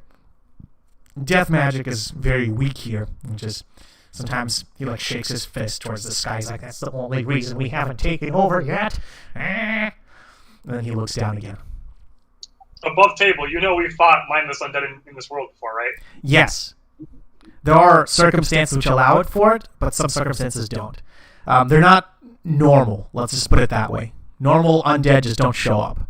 And he says specifically on the surface. The way he phrases it, on the surface, death magic is very weak, and it gets pulled down. I'm only going to say that once. All right. When you say half-blood children, if some magic was used on it for it, he tells you, it's possible. I have heard whispers of a clan of kobolds months ago, maybe years. It's hard to keep track sometimes. practicing of some sort, perhaps some kind of ritual to siphon life from one thing to the next. They came with gifts to me to talk about it, but I told them they were wasting their time. The small children aren't very useful for that. I mean, yes, the life force can be very good, but the necromantic energy and powers that you use in the reality here, they're just not strong enough to really power anything big. You'd have to use hundreds at the same time, perhaps infuse it with blood magic. It's just difficult to make it work. When you mentioned that it may be connected toward the dragon, he goes, I don't know. Maybe. I would need to look at the ritual specifically. He doesn't know what to respond to when you say, in Draconic, Tobin hasn't been made undead yet. He goes, he just doesn't know what to do with that. That was when you were talking about mindless undead. Ah, okay. He just looks, squints, and perhaps nods a little. I'll have you know, I didn't understand any of that, but I have a +4 intelligence modifier. All right. So you might get the gesture that you're being insulted. It's much higher than Kareem's intelligence modifier. My intelligence is much bigger than his. Okay. Yeah, that makes sense. When you say, do you know what happened to the clan? He tells you that the clan was destroyed because they're kidnapping children, and some weak fools in the city don't like that. I don't know if you covered this or not. Like, this is kind of above table, but if not, I will ask. What can you use death magic for? Death magic is basically half as effective in the world. You can still use it. You can summon undead, you can make zombies and skeletons, but the duration is much weaker, and any spell of the necromancy school of magic is basically half as effective. So you're almost always at a disadvantage casting it. I'm just asking, like, what kind of spells can you cast with death magic? Like, what can you do with death magic? Right. So death magic can literally summon undead, summoning very much like any animal that just get pulled in, but you also can create it from corpses. So if you see a dead body, you can reanimate it, and it will fight for you for a certain amount of time. Necromancy can also suck the life out of something and transfer it to you, or you can bolster yourself with necromantic energy just by, siphoning the last bits of life from people that are wounded and dying and empowering yourself. Necromancy can also weaken people temporarily or make them blind and deaf as a spell. I'm sorry. No, it's fine. Not everyone would know what necromancy is or does. But in the world, it's half as effective.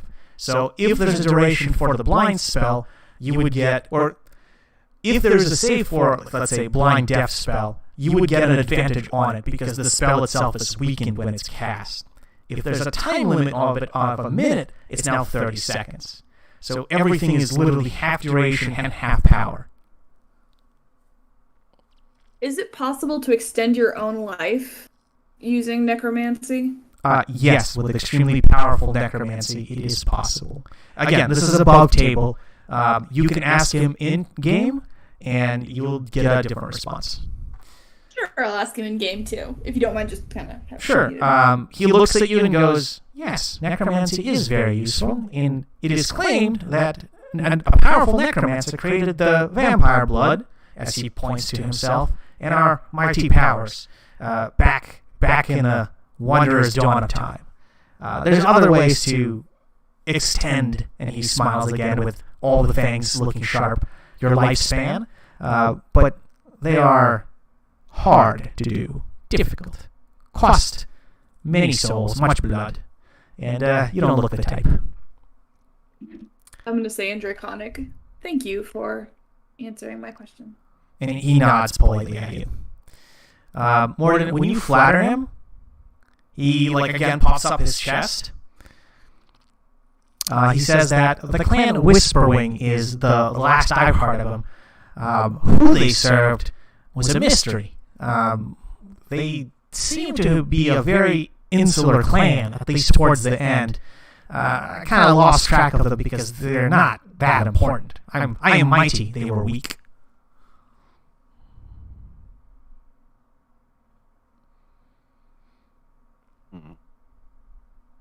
Yeah. So, as a general, it seems that he remembers the clan or someone from the clan coming to talk to him over the years, but being a vampire, the years kind of blend together. So he doesn't quite recall how long ago it was. He does remember someone bribing him with stuff to talk about basically necromancy and blood magic, and he tells them that was basically a waste of time. And that was basically the last conversation he really recalls with that clan. Time after, again, because he lives for such a long time, he's not sure how long, he remembers that children were getting kidnapped, and some kind of ritual happened, and then the dragons showed up, again, sometime later. But to him, because he has such a long lifespan, all of that has really blended together in just random flashes of memory. So to him, because time is so long, he's not there. Like, there's something missing in his head for time-wise. Did the visitor provide you with any information on a way to contact them, or where you may be able to go to find them? You can make a persuasion check, see if he will offer that information. All right, let me save my note entry here. Save. Mm-hmm. And Ileana, you can... what were you saying? Just asking if I could ask him one more question. Certainly. No, more with 9, you will not get anything further from him. He tells you that he may recall or look it up, but what's in it for him? And all right, what did you want to ask? The question I wanted to ask is, again, about necromancy. When you cast a necromantic spell, is the effect instantaneous, or is there a delay? It depends on the spell. Most are fast. Some, there's potential for it to be slow. It depends on the type of spell itself and how powerful you are of a practitioner. It's possible that because the spell is weak in the world itself, it could take longer to take effect. Who knows? He certainly doesn't. All right, I'll give you another persuasion roll, Morden, for your thing. Well, not bad. Not bad. 15. So this one is much better. He looks at you and goes, very well. Oh, wait. I was going to say I can add a D6. Yeah, you can if you want to. See if it will improve your roll. How do I do a D6 roll here? So you can, in the chat bar at the very bottom, you can do /R space 1d6. And it'll come out like that. All right. Cool. So you had 4. So you're actually 19 out of 20, which is good. He looks at you and goes, well. All right. And he walks to his desk and starts rooting around for what appears to be some kind of paperwork or scraps of paper. He opens one little notebook, and it's just, you have a brief glimpse of just literally stuffed chunks of paper. Not even scraps of paper. Like, some of it is just chunks from books. Some of it's like melted, like, pieces of paper glued together or fused together, just like shoved into a corner. He paused through it for a minute or two. He goes, yes. This is it. And he pulls out a little piece of paper. He goes, they had a contact for me. A little kobold in... and... Whoa, hang on. You need to go back to the map for a minute.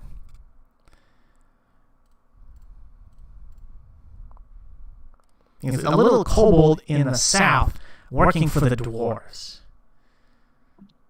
I can't quite recall the name, and he looks at the piece of paper again. He's like, it seems to be a little,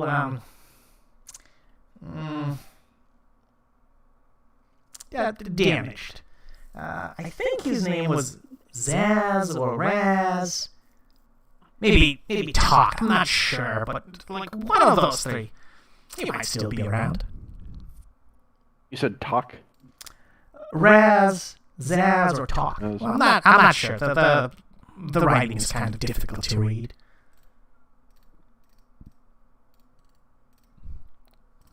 I thank you, oh great Reslin. The hand pops up his chest when you say that. All right. Kaleem. When you say, like, you don't want other kobolds to become mightier than you, he, like, barks out a laugh. Ha! Ha! May never be able to get as strong as I am. I am mighty. They are weak. You call them weak, but they may have a dragon in their control. They may have, but the dragon left, and I'm still here. And I haven't heard of them since.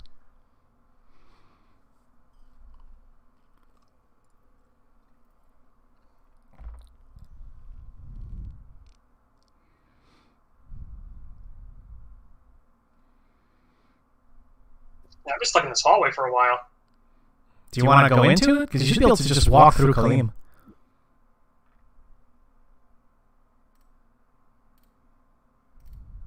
Like, you don't have to stay in the hallway.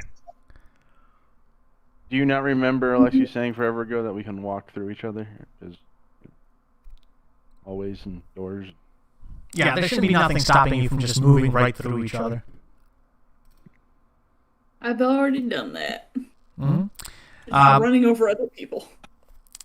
Raslin kind of looks around at you and goes, So, what do you think? Shall we make a deal? You help me, I help you. I've told you what I know.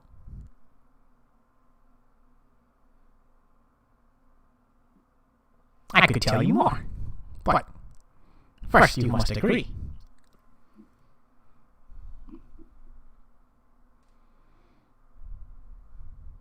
He nods. Yes, very well, I'll wait.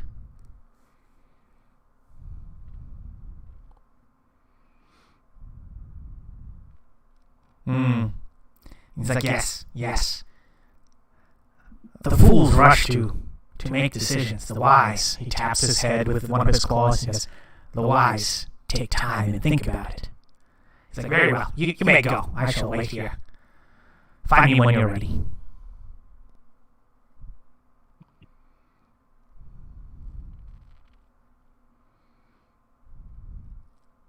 And then you may leave and come back when you want. He seems almost impatient when he realizes you're not going to say yes at the moment. And just kind of does a shooing gesture with one of his claws. He's like, you see the door? Go, go, go. Thank you. Thank you for your time. He just nods and starts looking for the jar of honey. The last person through the door can make a perception roll. Ooh. That's going to be me. Who can do what? I said the last person out the door is gonna have to make a perception roll. Who wants to be the last one out? I'm going to be leaving last. Alright, you can make a perception roll. And 10's not good enough. You don't notice anything different. You just see him like find a new jar of honey. You can add a D6, Dave. Yeah, you could if you wanted to. Yeah. 12. And sorry, that's not much of a difference. You just see him pick up another what looks to be a fresh jar of honey, pop it open, and like put his finger in and just start licking from his finger into the jar. Like, Yes.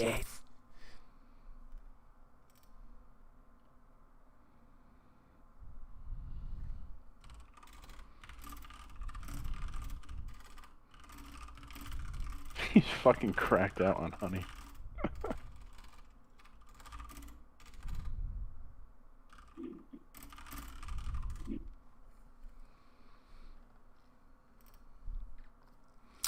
All right, and all of you are able to leave Raslin to his sugar musings. All right, is there anything else you'd like to do in this area? I think we're good here. Yeah. All right. Okay, so do you want to go back to the main map, or do you want to go to a different location? So let's activate the main map, and you can figure out where to go now. Keep in mind, down in the sewer. you could try for it. That'll be probably next adventure because there'll be a big boss fight for it. But we can go to that if you want to skip time. I was gonna peek down the sewer. Oh, you're going to peek down the sewer. From what you can tell, our sewer grates, you can just walk up and look down, and it just looks like a normal sewer. Like, it's no better or worse than any place. It just looks like it's an opening to what looks like a small pipe, or at least a small slide that you can see for maybe a foot or two before it curves and goes out of view. And you can hear just a little bit of moisture kind of going in and sliding down into it.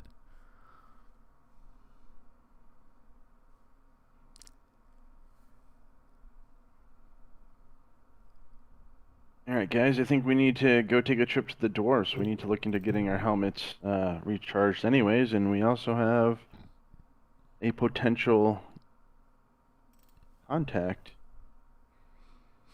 who's part of the Whispering clan.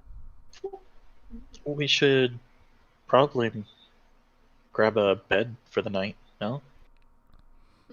It has been quite a few hours since you've left. You spent 4 hours just traveling to the orphanage, another hour or two to the Druid Grove, and then about 4 to 5 hours just back to the tower. So it's been quite a bit of a day, just in time spent traveling. So by this point, it's reaching to midnight, if not later, when you're leaving the vampire area. Probably is a good idea to rest. Okay. There are plenty of inns in this area, or you can travel your way back to the tower and then rest the full night for 8 hours in safety and luxury, and then come back out like midday next day.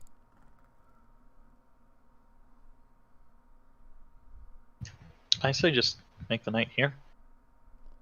Okay. Then Where? Yeah, where are we technically? you're like outside the vampire mansions. Like you literally just got away from it. Where are the dwarves?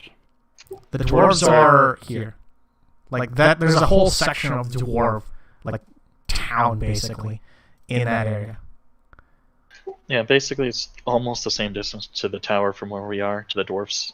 It's just we'd spend the night here, rest, and then go first thing in the morning rather than showing up like midday, late day. Mm-hmm.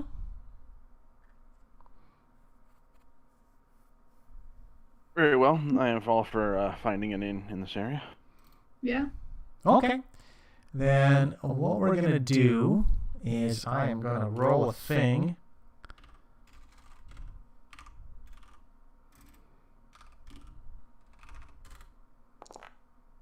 Okay. Yeah, you have no trouble finding an inn. And let me...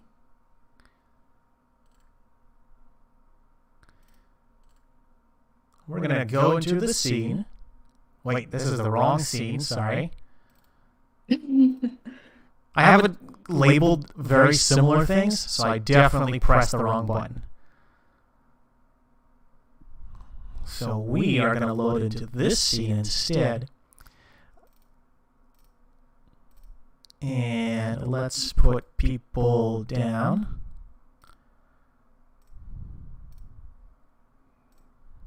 Alright, so all of you show up, and you're walking through what looks to be a fairly decent-sized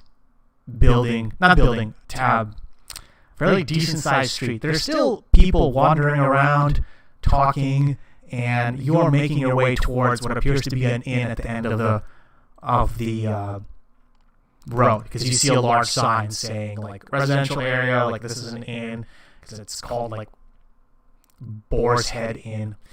You're like, they probably have beds for the night. But it's just the area itself has place.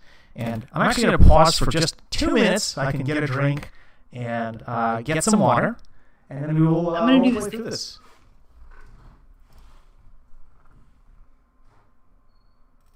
Has the map loaded for anyone else? No, I just see gray. No, I think there's a token error. Yeah, you may need to refresh the page. Alright, I want to get F5 and walk around for a second. That's fair enough.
right. Alrighty. And just let me know when everyone's back. I'm here. Excellent. That's one. And everyone else is not on the street map. I'm here, but it's going to take forever to load again. Sorry.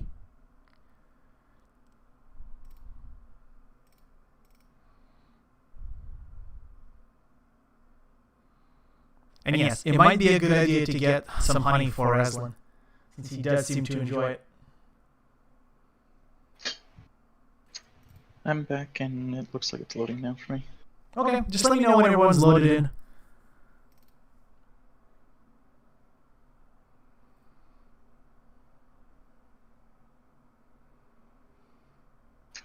Yeah, it's stuck at 99. 99%. I wonder if I should just reload the whole page for me as well. Yeah, I think I'll do that.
Alright, you guys might need to refresh the page because I'm just not seeing anyone else load in.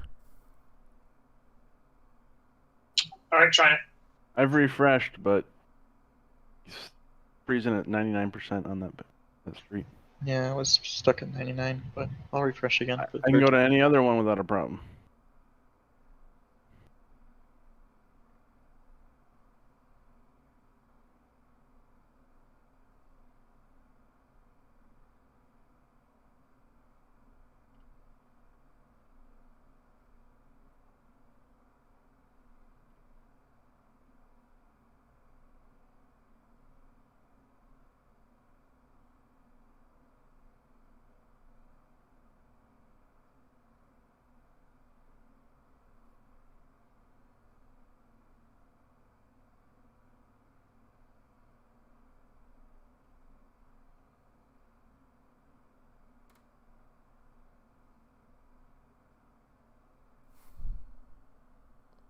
Okay, so I see more than loaded in, which is good. Nope. Still not? 99%. Alright, hang on. I've Let me gotten a token activate. error once. let me activate a different scene. Let's do Am I city there? map. Why is that one being such a pain?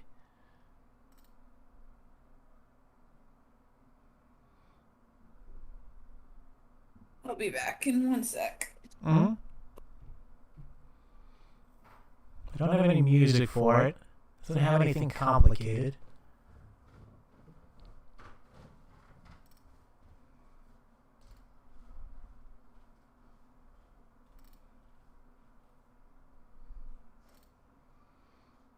Mine's not loading at all now.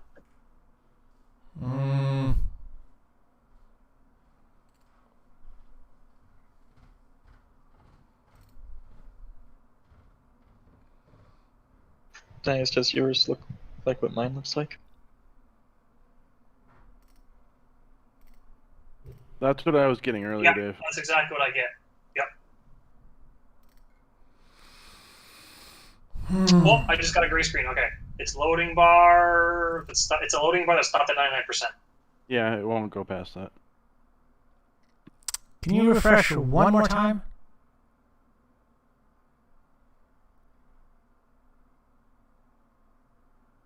Are you asking me to, or to Dave for now because I'm just watching his screen? All right, what I think I might do is I might just log out and restart the server because sometimes it does weird stuff. Sir, have you tried turning it off and on again? That's what I'm going to try to do. All right, that should have booted everyone out.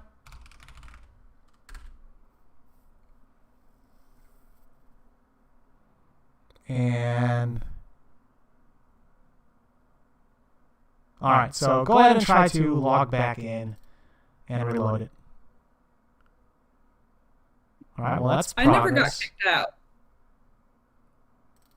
You may need to do F5 and reload because you are on the home network, so your connection will be super fast.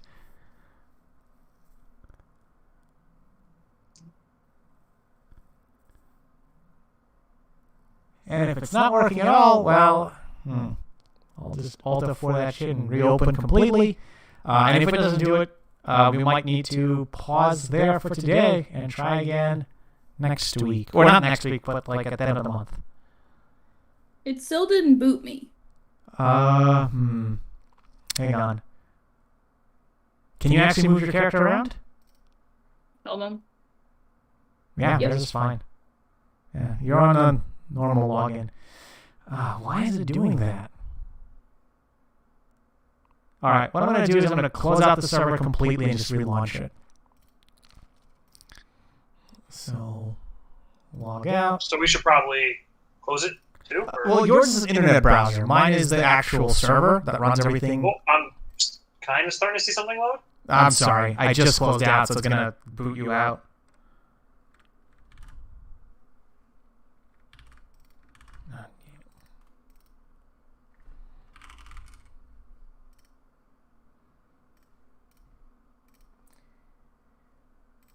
Apparently, we have to wait for you to configure the world.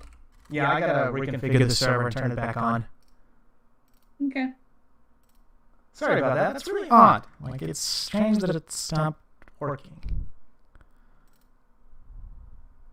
Nah, shit happens, man. It's all good.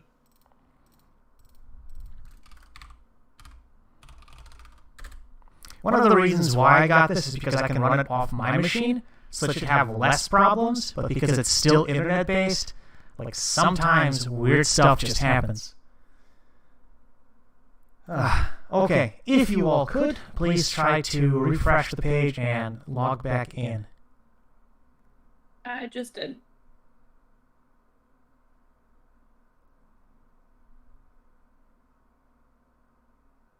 There we go. At least that portion came up fast.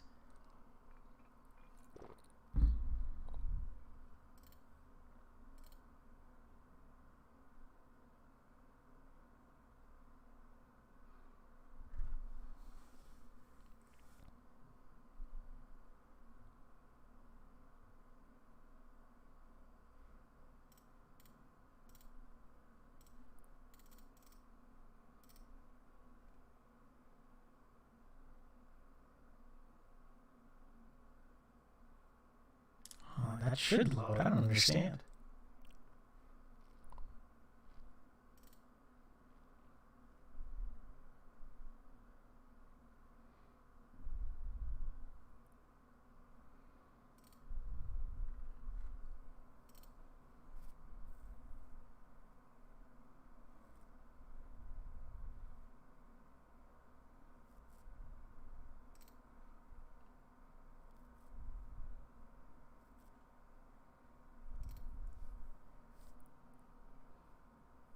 Can anyone get in? Or is... Because I don't see anyone in.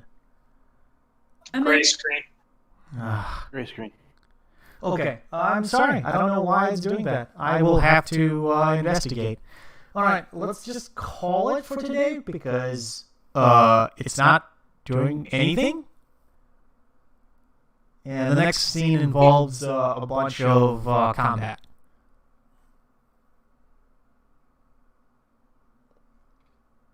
I don't know why it's not behaving.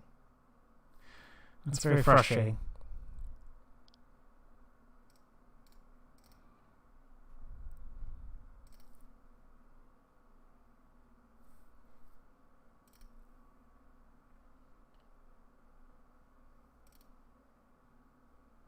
All right, I'm sorry, everyone. Let's call it a day for today. Basically, what happens, or what is happening, is as you go to look for an inn, you get... Oh, hang on, maybe? I see Father Flame City map now. Yep, it's loading now too. Wow, I don't know why it was that slow. Okay, so at least we have Dave logged in. I see the city now. Okay. I see everyone on my end of things showing up as players now. Alright, well, that was special. Okay, well, that's good. Let's see if I can. Chat still hasn't loaded up yet, though. Oh, there it goes. That was super Yo, could you just slow. keep mentioning everything, and as you do, it'll just load. I mean, it's working so far, so, you know. Alright, so I'm going to try to load you everyone into this next scene. Hopefully it will work. Load me away, Scotty. Trying.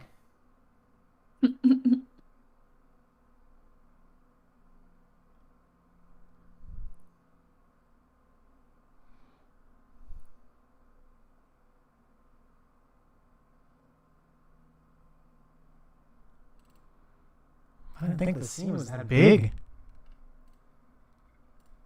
It's larger than some of the other ones, but it shouldn't cause that many problems.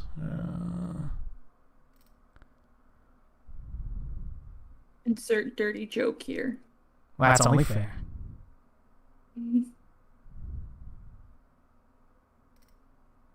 You say something about not knowing if something's big enough, you know. Gotta make a joke. It's You're very welcome. true. I'm here for you and your dirty joke needs. I appreciate it. Someone's going to fill in the gap of that. Yeah.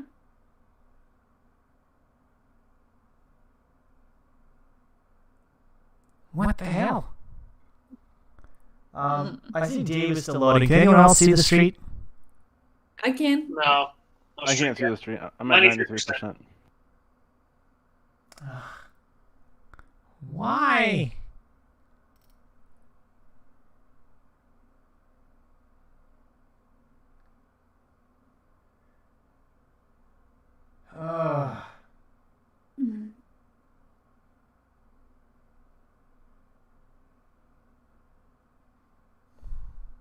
Alright, you know what? Hang on. Let me try a different area, and then we'll do...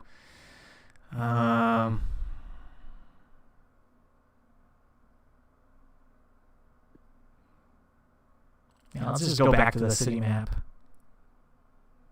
So this one's just fine.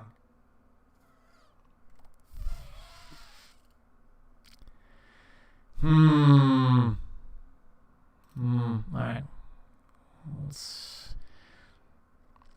odd. Can everyone see the city map? Yeah. Yep. Alrighty. Damn, I kind of need to run the other thing. Alright, so we'll do the description for it, and next time we play, we'll do the actual combat for it, because I kind of need, for plot progression, to run certain things in certain order for it. I don't know why it's not behaving as it should, which makes me very sad. Sorry. That's alright, it happens. Okay, so let's do this. So as you walk towards an inn, what you do notice is you noticed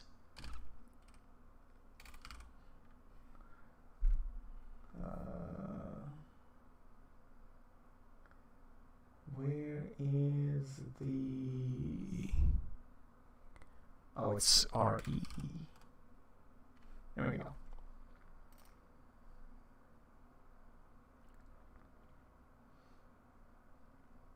You see a figure, like a beggar, sitting up against some crates, and it looks like she's shaking like a little money bowl. And she goes, "Money for the poor, for the disabled," and kind of like shakes it towards your direction. Mm-hmm. And goes, "Please, please help an old lady out." And all of you can make me a perception check.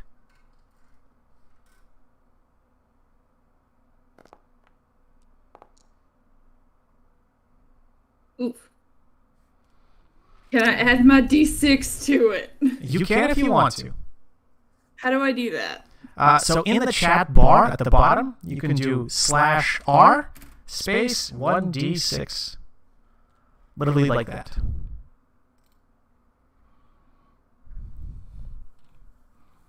I'll make an inspiration macro for all of you. I don't think that's going to help your 5. I'm going to put it out there. Whatever. No. Yeah, that's fine. I'll do that later. So Kaleem and Liana, you kind of look at her and just like some poor crippled lady just sitting there begging for money. Morden, you notice that something seems a little off. She seems to be out of breath. And Tobin, you notice that she actually has 2 different colors of eyes, and it seems like she's being watched by what appears to be at least 2 or 3 really burly-looking fellas that appear to be just like paying attention to her. And she starts shaking a bowl at you, specifically at the 4 of you as you're starting to walk by. Those 4 start to approach you with, one could say, malicious intent. Aren't there any lamps in sight? There are, yes. There are lamps, but it is fairly late at night, and most of the people in the area have packed off and wandered off. So it's just a very few people left, and these gentlemen are approaching you, let's say, with less than honest intentions for the sake of It things. looks less than friendly. Yeah. Don't the lamps protect the people walking through the city? The lamps protect people. The lamps attack people who kill or who have the intent to kill. You can make me a wisdom roll. All of you can they're make. there to maim you. You're fine. Yeah, the easiest way to think of it is if someone wants to mug you and just beat you unconscious, they can do that. But the moment, with a 20, yeah. So with the 20, you recognize the warning. If you get mugged, like someone just shows up and just beats you to steal your money, the lamps aren't going to do anything. That's what the normal guards are for. If someone tries to stab you and kill you, that's when the lamps are going to murder whoever's trying to kill you. But just like brawls, random physical violence, isn't going to do anything to trigger the lamps. And as that like hits your brain, you can see this lady kind of reach out, smile, and she yells, "Get him!" And you see like 4 figures, like really brawly thugs, start to rush you. You do notice that they do appear to be out of breath, as if they've been running for quite a while before they even got to this point. One last thing before we call it for the day, because I really need to blow the combat scene and it just isn't doing it. The lady seems to be screaming, or seems to scream out, "Give us your money!" How about no? Yeah, like that's... They're basically, you're getting the old-fashioned mugging going on. If we bop them in self-defense, will the lights attack us? Only if you actively try to kill them. So like them like doing bludgeoning damage to you, specifically that, or just fisticuffs, won't do anything. But if you start shooting fireballs at them, yes, that would cause some problems. Doesn't my Warhammer do bludgeoning damage? Yes, it does. So I can bludgeon them with my Warhammer. You can literally just beat them unconscious with your Warhammer and just, fists, kicks. But the moment you start doing lethal damage with like stabbing implements or magic that does, fire damage or anything else, the city's not going to be super happy with that. All right. How close were we to that lady that yelled "Get him" when as we walked by? She was literally within hand's reach. So we'll pick this up next time, and you can, I'll have everything set up so you guys can see and fight, or run if you so choose. I don't know why the street just isn't loading. I'll have to experiment with that. All of you, because of the progression and the fact that you guys have been role-playing, can level up to level 3. Yay! I'm actually super proud of how well you guys have been role-playing and figuring things out. You've been doing very well. Thanks. Man, I wanted to smash that woman in the face. I realize that. Unfortunately, without the street loading itself, it's going to be hard to do combat because there's actual stuff with the environment you can interact with. And without it doing anything, I can't do anything. I'll try to load it one more time, and if it works, great. If not, we'll call it a day and pick up next time. Nice. It worked.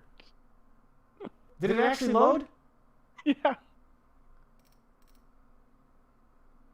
Well, that's good news.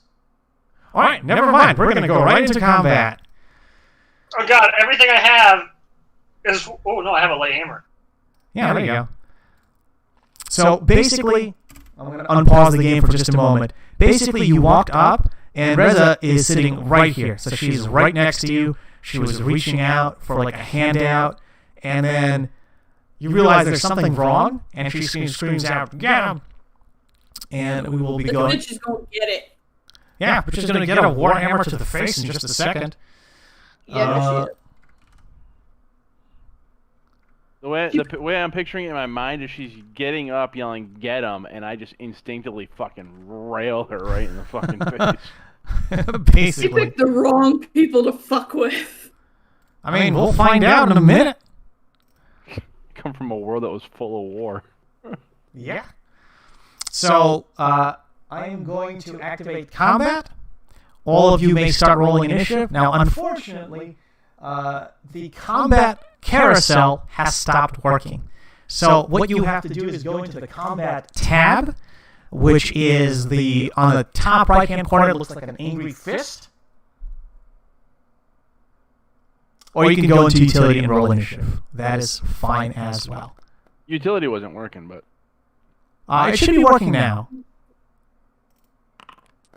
Oh, I wonder how many... And if you need me to roll initiative for you, please let me know. For me, it's not working for me. You got to go in the hand. The utility for some reason didn't work for me, at least. Yeah, it didn't work for me. Yeah, so at the top right-hand corner, where you normally have chat, there's a little bar that says Combat Tracker. Yeah. All right. Now, we still have it fairly easy, because even though it doesn't quite work the way it should, we do have a little combat tracker that you can move around with, and it will select you. You'll have a little thing spinning around you, and you can basically do what you want as before. So we will begin combat. Kaleem is actually up first in initiative, and then basically Morgan will get a surprise round against Reza. because she's surprised that you're just whacking her in the face instead of running or surrendering. Fuck that bitch. Yeah. All I right, go so, up next to Morden and end my turn. okay. You said I got a surprise, right? The Warhammer, that it's still bludgeoning, but still lethal damage. No, it's Yes. not For the purposes of this, though, it's still fine. All right, so hang on. So up next is actually. So Morgan, you rolled a little too early, but I'll keep that roll. Up next. I thought you said I got like a surprise thing. You will. The way surprise works in 5th edition is instead of you just getting to attack, the enemies don't do anything on their round. So they still act in initiative order. It's just their turn is basically skipped. So you see one of the first thugs go and rush at you.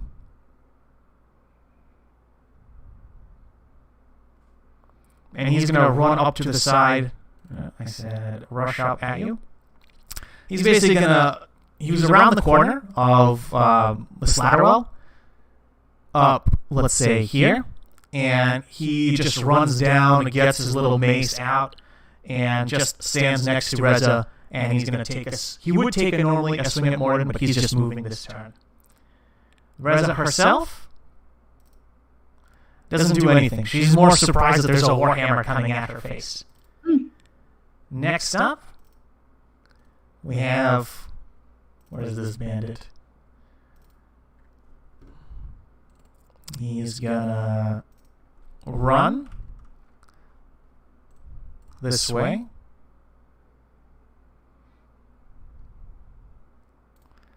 And then he's going to use his second action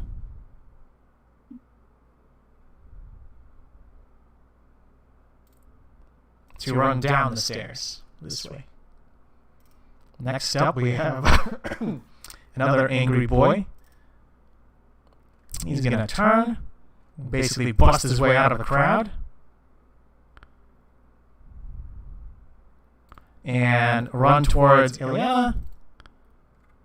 Target her and try to take a swing with his mace. Oh shit! And he'll hit you for 3 points of damage. Okay. Well, that was the wrong target. I said. All right. You can tell that this mace is actually padded, so although it hits and hurts, there's no way for it to draw blood or do anything more serious than just beat you unconscious. Okay. Tobin, you are up next. What would you like to do? This guy's gonna get it. Exactly how they explained it before, bro. She's getting up, yelling, "Get him!" and I'm just fucking grabbing that and just swinging for the head. All right. Who are you attacking? Just the thug in front of you? Yeah, it didn't do the thing, but yeah, the guy in front of me. So if you press Alt and click on the target, it will select it, and then when you attack, it will, do damage. Or tell you if you hit or not. Unfortunately, with an 8, you kind of miss. All right. I'll try to use my inspiration, because why not? Sure, yeah, do it. Get it, boy. What is it? -R space 1d6? Yes, so you do /R or backspace R space 1d6. Unfortunately, a 10 is still... Well, let me double check. No, you just barely miss. He blocks it on his padded arm, and it bounces off. All done? His knee pads protect his Yeah, kneecaps. I guess there's nothing I can do, yeah. All right. Next up, there's another thug hiding in the corner, and he's going to rush up behind Reza, and you hear him say, are these the guys, boss? And then jump over here for another dash, basically getting right next to Kalium while he's standing on his barrel. Next up is another bandit. He's going to jump over here and then run up 30 feet, and then basically do that. Get in between Morden and Ileana. for his movement, just trying to surround you to prepare you for the mugging. And then Morden, you're up. You get that 19 to hit for 6 points of damage to Reza, if that's what you want to do. Yeah, buddy. Oh, that is not the right button. She's not even out of her. She's barely out of her chair yet. Yeah, she's just whack. You hit her, and you can see just the surprise and shock on her face as just a chunk of it is dented. Is there anything else you'd like to do? I'm just gonna stand there and fucking raise my shield up and just be ready to keep trading blows. All right. Then up next is Ileana. What would you like to do? You've got a thug on one side, a bandit on the other.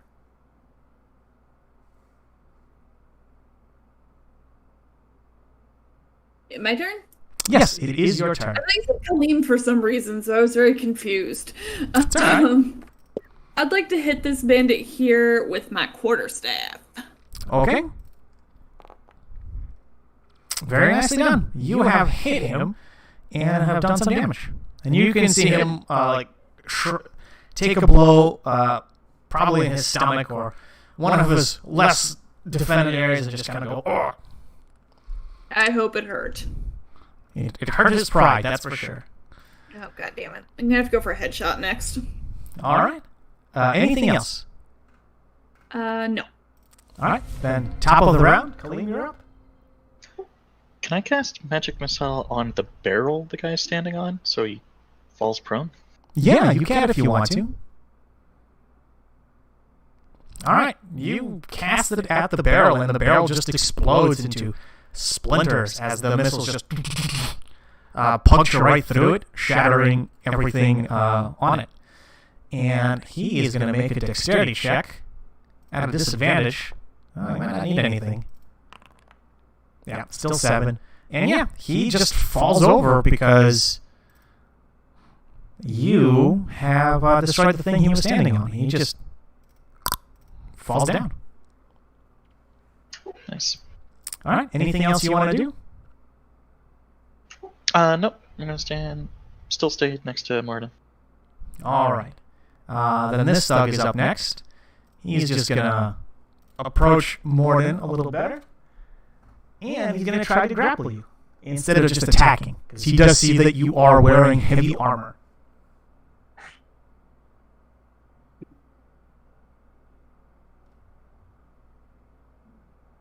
Okay, so you need to make athletics roll or acrobatics roll, and he will do the same. Not a strength. Is it acrobatics or athletics? Yes, acrobatics or athletics. He's going to do athletics. Why do you roll so poorly? All right, all you have to do is beat a 6. All right, yep. All right, Are you... Well, I mean, that's going to fail unless you want to use inspiration. I already used it before. Then you got nothing. He just grabs you and starts just pulling you close, trying to get you basically in a position so he's holding you and another guy's going to start punching you. The old classic hold and punch technique. Do we notice which one's the leader? I'm assuming it's Reza. Yeah. Yeah, it's Reza. Yeah.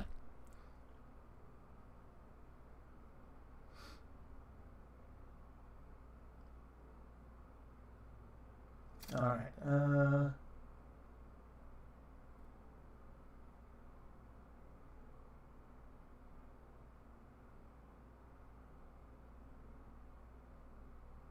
Okay. So that is his turn. Reza, so now that you're grappled, she's going to have to think real hard of what to do because she wasn't expecting to get a warhammer to the face so early. Mm-hmm. How does one keep fighting after a warhammer to the face without expecting it? The same way you can use magic to set someone on fire and they still do stuff.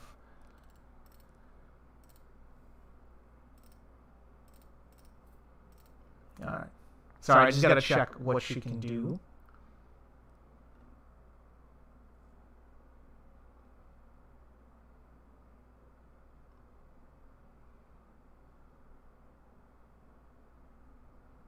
Okay. So she is going to look over at you, Kaleem, and you need to make me a wisdom save. And you need to make this at advantage.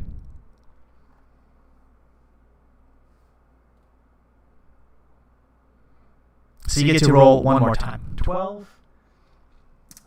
Her DC is actually higher. Okay, so you are charmed. You actually look over, and she seems very friendly and familiar.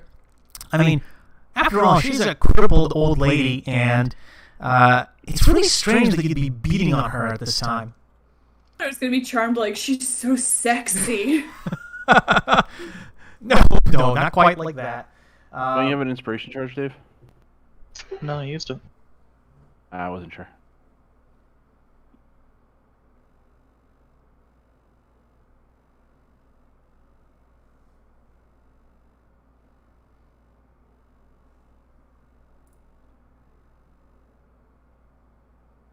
Yeah. So that is her turn. That is her action, and she then asks you to give her your money. And basically, since you're charmed and she's friendly to you, you're like, "Wow, that makes sense to me." So on your turn, you will basically reach into your pocket and start handing over your money. Up next is this bandit. He's gonna go. He's actually gonna climb up here and get a slingshot out. Oh no, he's got a. Yeah. And he's gonna target. I gotta make a wisdom roll for him to see if he understands what's happening. Oh, wow, he actually caught on to it. Okay, so he is actually going to shoot Tobin. Nah, he doesn't want to do that. Yeah, he actually doesn't. He misses. You see him actually get like a little slingshot and shoot at you. But unfortunately, he goes wide, just missing you. Next up is this big thug. He is going to keep attacking Ileana just because she actually hit him. Well, he asked for it. Yep, and he does hit with a 20. Okay. Whack. All right, that is him. Tobin, you're up. How much damage? All right, let's do For this. 7 damage. I already applied it. Oh, okay. Thanks, hon. No problem. He does swing out and hit you with his mace, and you feel your arm go numb. You attacking the thug? Yeah, I have him selected with alt. It just Didn't do it. maybe I have to drag it onto the bar. I don't think so, but 11 does hit, so you can roll for damage.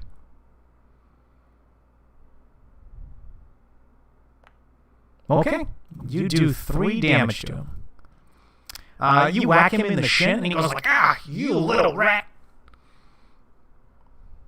That's all he's gonna do. Is there anything else you'd like to do? No, I can't do anything else. All right. Next up, this thug. He was down, and he's just going to get up. So he's going to stand up, and he's going to have to make a wisdom check to see if he understands that you have been charmed. He doesn't get it, so he's going to try to punch you, Kaleem, breaking the charm almost immediately because reasons. Oh, never mind. He takes a swing at you and misses, and then immediately trips and falls over again.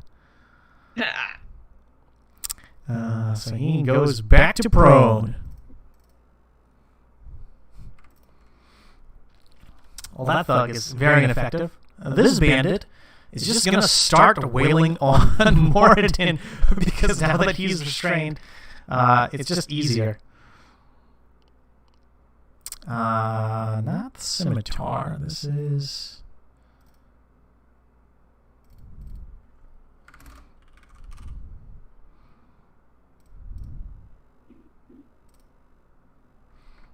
Come on.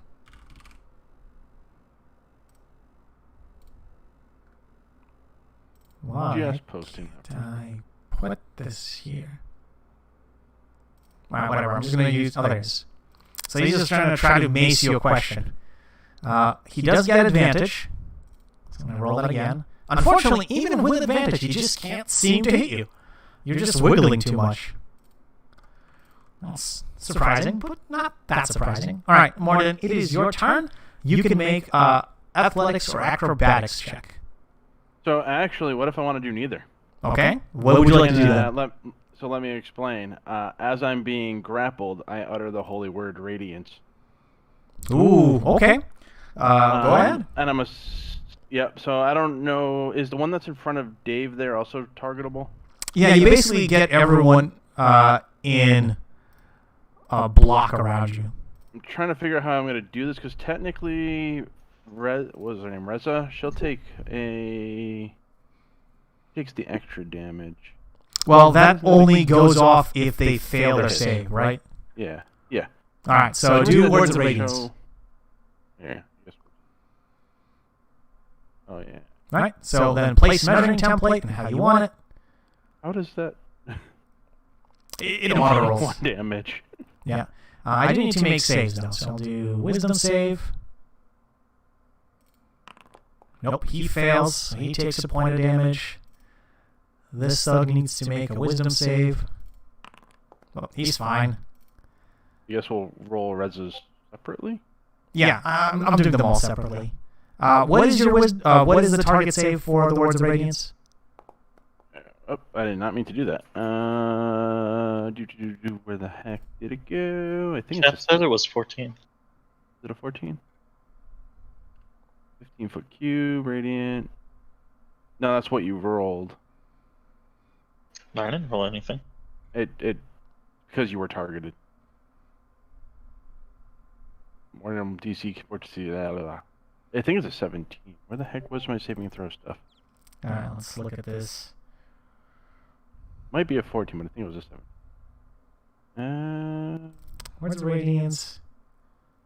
Constitution save. Oh, it's a con save. All right, so let's try this again. Let's get rid of all these because none of them are in effect. So you did make yours. You don't have to do anything about that, even though you don't have to make it. Let's try this again. So Constitution, 10. So he still fails. This one, he passes. This one, he fails, so he takes damage.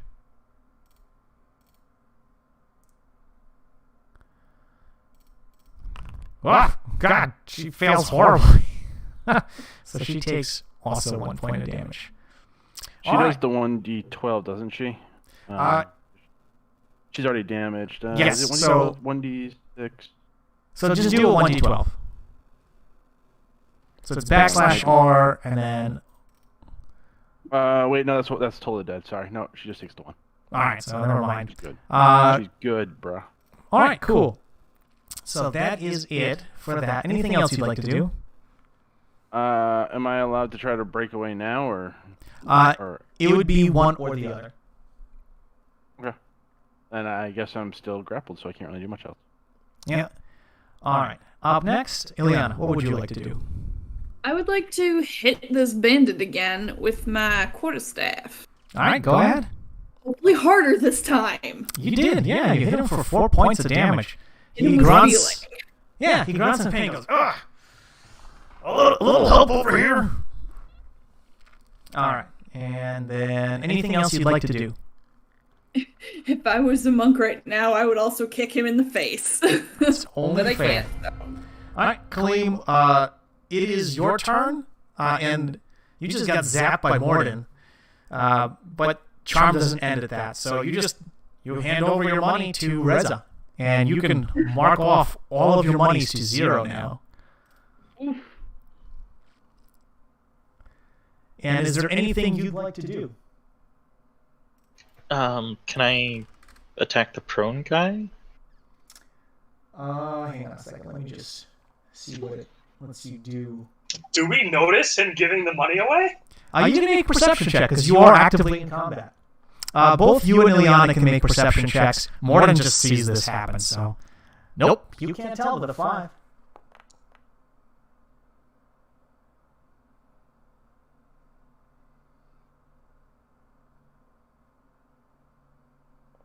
Yeah, so the way the spell works is until the spell ends or until your companions do anything harmful to it, so to you, the charmed creature regards you as a friendly acquaintance. But when it ends, you know she charmed you, basically. So for the purposes of this, you just hand over your money, because, a friend asked you to do it. You might as well.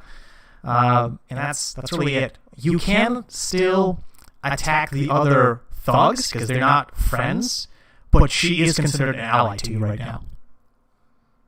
Yep, okay. If I could touch you, I could cast Ceremony, Atonement. All right. You take a swing, and unfortunately it misses. Anything else you'd like? I'm guessing no. So this thug is going to start dragging you away. Make me an opposed... Actually, I don't think I need to do anything for that.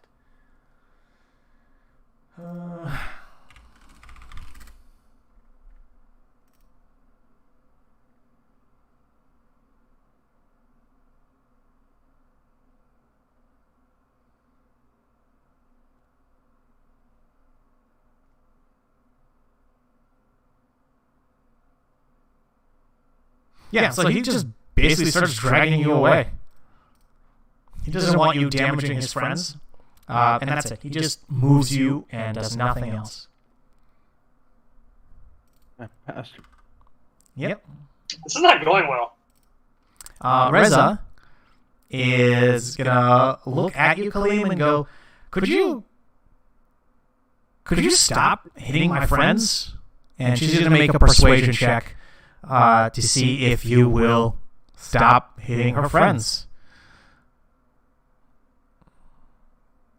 Can I make an insight? Yes, you can make an opposed insight check. All right.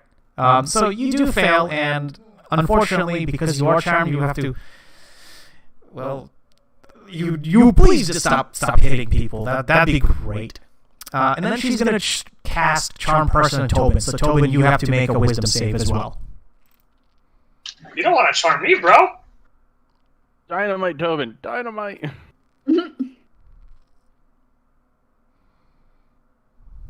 One second, because I got something against this. Yeah, go ahead. Gnome Cunnings, I have an advantage on Intelligence, Wisdom, and Charisma saving throws against magic. So which one's this? This is Wisdom. And it is magic, so... So Wisdom save? Okay. Yeah, Wisdom save. So I haven't... Okay. So you just roll it twice, basically. Ah, you made it on the first one. The second one's even better.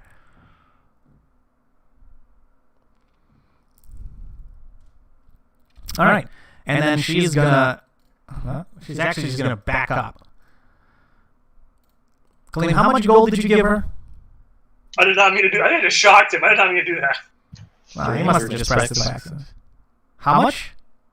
306. 306. Okay. She's a wealthy woman. Yeah, she got a whole bunch of gold now. Inventory. All right, so she has that gold now. She's going to back up a little. All right, and that is her turn. This thug is just going to go, damn these things. Or damn these people. Give us your money. You don't have to get hurt anymore. He's going to make an intimidation check against all of you. Or at least against Ileana. So you can make an intimidation check. I'm sorry. He makes an intimidation check. You need to make insight check. Or... Okay. Yeah. I think he rolled really poorly. Ooh. All right, you believe him. You can give him your money and he will stop wailing on you. And he'll actually target Tobin and try to whack him. Wait, what just happened? So the thug is trying to intimidate Ileana, telling her, give me your money and you won't get hurt. And then he's going to whack you. All right, Tobin's got it. Tobin's about to get lethal if this shit keeps going. All right, he unfortunately does miss you. Oh, hang on. Hang on, that was the wrong thug. All right, so it's actually the bandit over here. My bad. He tried to shoot at Tobin, but failed. Next, it's this thug. He intimidated Ileana, and now he's going to try to mace you again instead of shooting you. All right, this time it's a crit, and he lands a really nice thick hit on you, Tobin, for 7 points of damage. You can feel your skull ring. Impossible. What did he roll for? What was his hit? 24. His hit was 24. Holy crap! Yeah, you rolled a natural 20. Wow. All right. I'm getting angry. Yeah, it's your turn. What would you like to do? I'm gonna hit him with this freaking hammer. You try, and unfortunately, you just barely miss. Like it grazes his hand, but it just goes wide. Son of a gun! This is stupid. Damn it! This thug is gonna get up, and he's gonna look at Kaleem.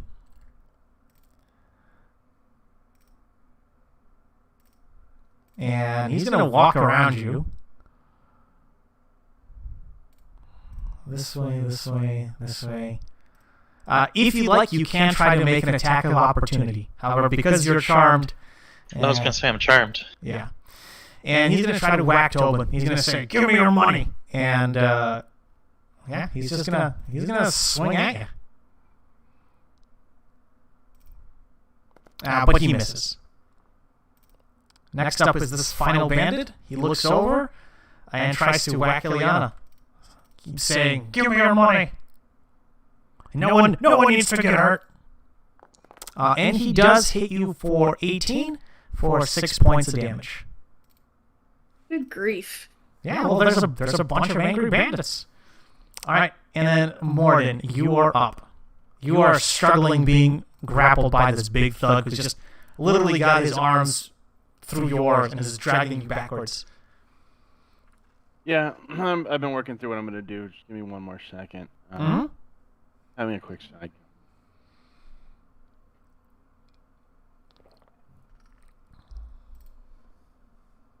Dave, you're not responding. Oh, I'm sorry. I thought I did respond. You did, but then I responded.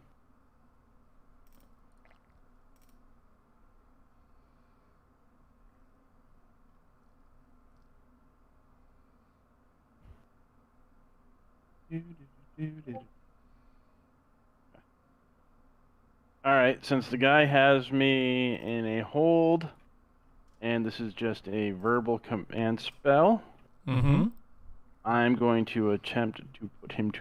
I'm going to use command on him and tell him to sleep. Ooh. Alright, what's the save on it? 14. 14? Wisdom? Yep. Alright, well, he's now asleep.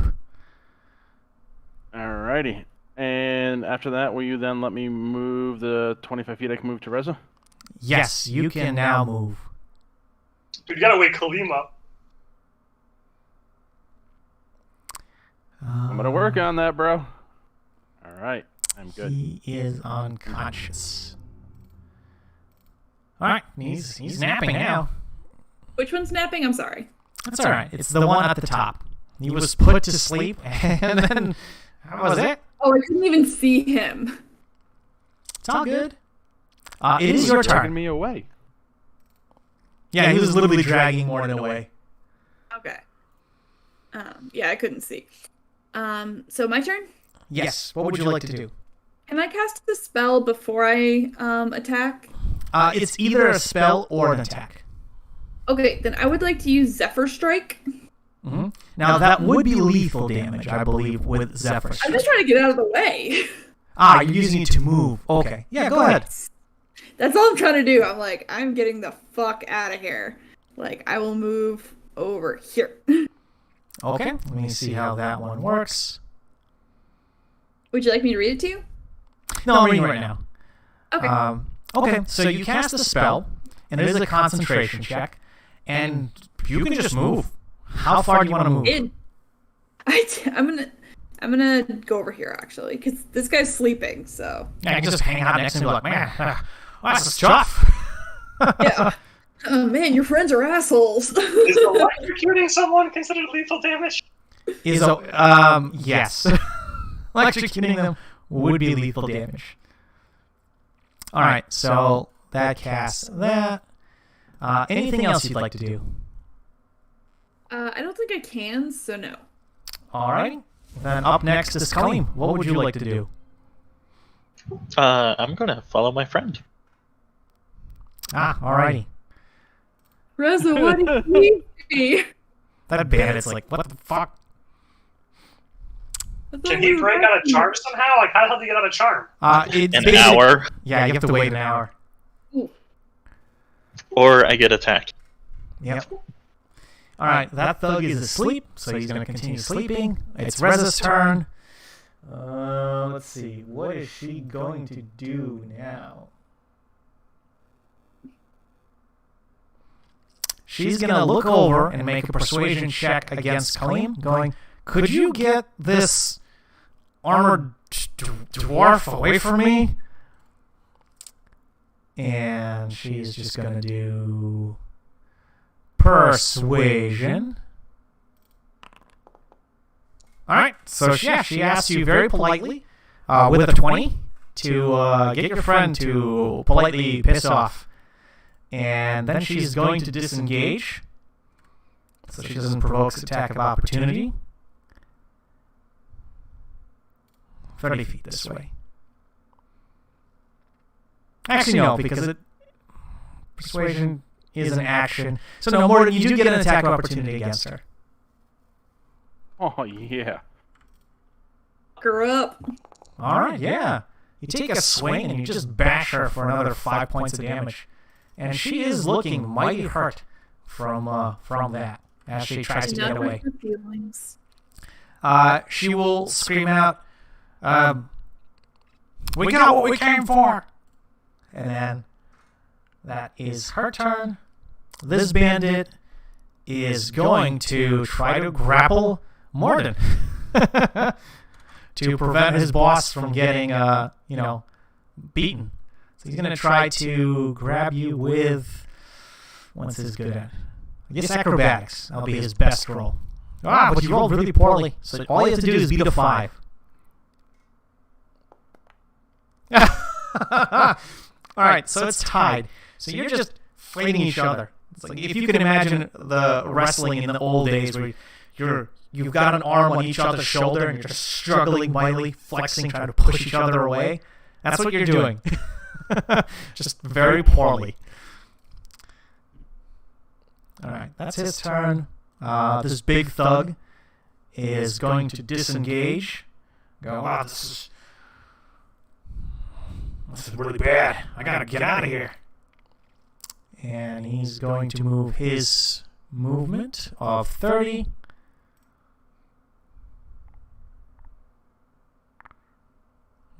So he's going to go this way, and then he's going to keep on running.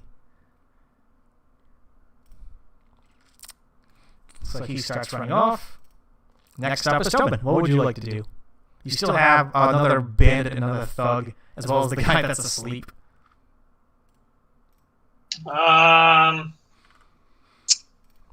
Shoot.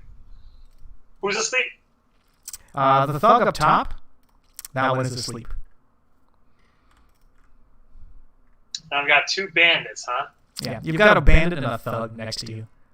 The thug is the big one, the bandit's the small one with the sword out.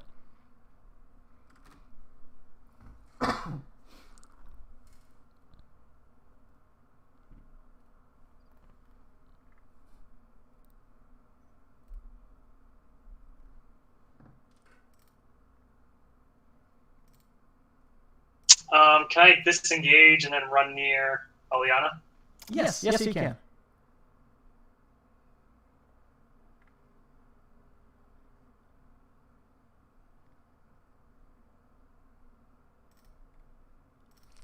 That does consume your action because disengage is basically prevents attacks of opportunity. Yeah, that's fine. I just don't want to be surrounded. Okay. This thug He's going to look over. He's not exactly sure what to do, so he's going to go 15, 20, 25, 30. He's going to run up next to Morden and try to grab him. He's going to scream, "Give me your money!" And he's going to try to grab you. So Morden, you need to make me another athletics or acrobatics check. Why do they keep rolling so low? Alright, this time you manage to sidestep him, and he does nothing. This bandit is going to try to get away. He just starts running off screen. And runs away. Morgan, you're up.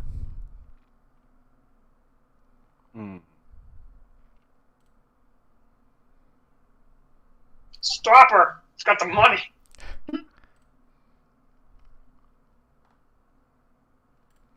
Trying to think. So if I move, they probably get attack of opportunities, which I don't really care about. Yeah. That's funny. Puts me in. You gotta trip her or something, bro. Or I can smack her one more time and she's done. Maybe. There are a few things I could do. Yeah, we ain't losing that money, even though Kaleem's an idiot and gave it away. We ain't gonna lose that money. My friend needed it. What do you want? You have bad. You're bad at picking friends. You have a weak, gullible mind. I am going to move the 25 feet to her. Alright, so they'll get attacks of opportunity against you. Yep. It's cool. You still got one extra armor from me, bro. It's cool. That one misses, and this thug is going to try to whack you. Ah, damn it. Alright, still misses. Alright, you're up. Alright. And then I'm going to try to bludgeon damage her to take her down because it seems like she was getting weak. Alright, go ahead. You know, Roll to hit. hopes that the Ooh, that would hit, but at the last moment, she does a magical gesture and casts a shield on herself. And you see this energy field just surround her and goes, and your attack bounces off. Damn. And I'm assuming I can't yell at Kaleem to try to persuade him to snap out of it, can I? You can... no, because you've moved and attacked. Yeah, that's what I figured. Alright, so then up next is Ileana. What would you like to do? You have one thug to the right of you asleep, two next to Kaleem, and two others running away. Can I use my bow non-lethally? No, unfortunately you cannot. You have to be prepared to use it non-lethally. God damn it. Then I guess I'm just gonna move. Sorry, I'm like, what's my distance again? Should be 30. Yeah, I'm just gonna go over here. Oh, God damn it. It's all right. Sorry. It's Having okay. problems. This is personal problems. Gonna come over here. And can I attack if I move too? I'm sorry, I forgot. Yes, you can move Okay, and then I'm attack. just gonna give this guy a good whack. All right, with do my it. quarterstaff. And hopefully it hurts. Unfortunately, you just miss. Like, you take a swing and he's lunging for Morden, and you would have cracked him at the back of the head if Morden didn't move, but unfortunately just didn't work out. God damn it. It's alright, sometimes combat just goes that way. And Kaleem, Yeah. you are up next. Morden keeps chasing your new friend. I still don't know. I still don't know that Kaleem is charmed, right? No, you have no idea. I'm gonna use persuasion on Eliana to stop attacking my new friends. Well. So I figured you might go that route, and I'm just curious. You think of her as a friend, according to Alexi, not necessarily the rest of the group. Would that be correct? Yes, Reza is your friend. The thug in Bandit isn't. So I thought she told you. But she told me. Yeah, she did tell you to ask Morden to stop attacking her friends or her, but nothing about She asked me when the bandit was on top of the thing that I exploded. Yeah, That's why I couldn't. For you specifically to not attack her and her friends. Right. So I know that they're her friends. Yes.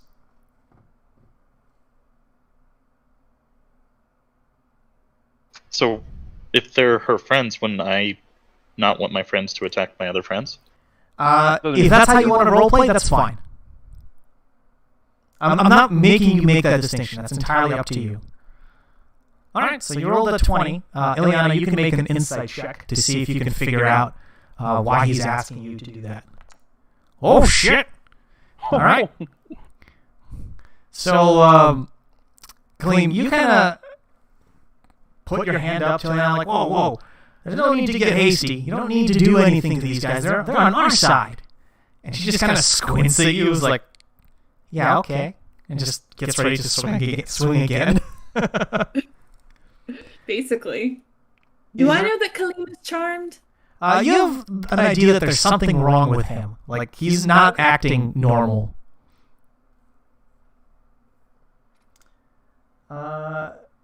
That would be it.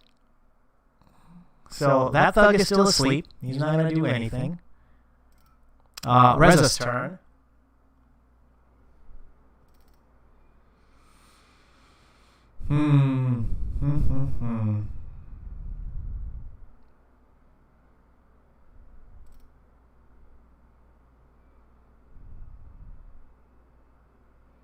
Can't do that.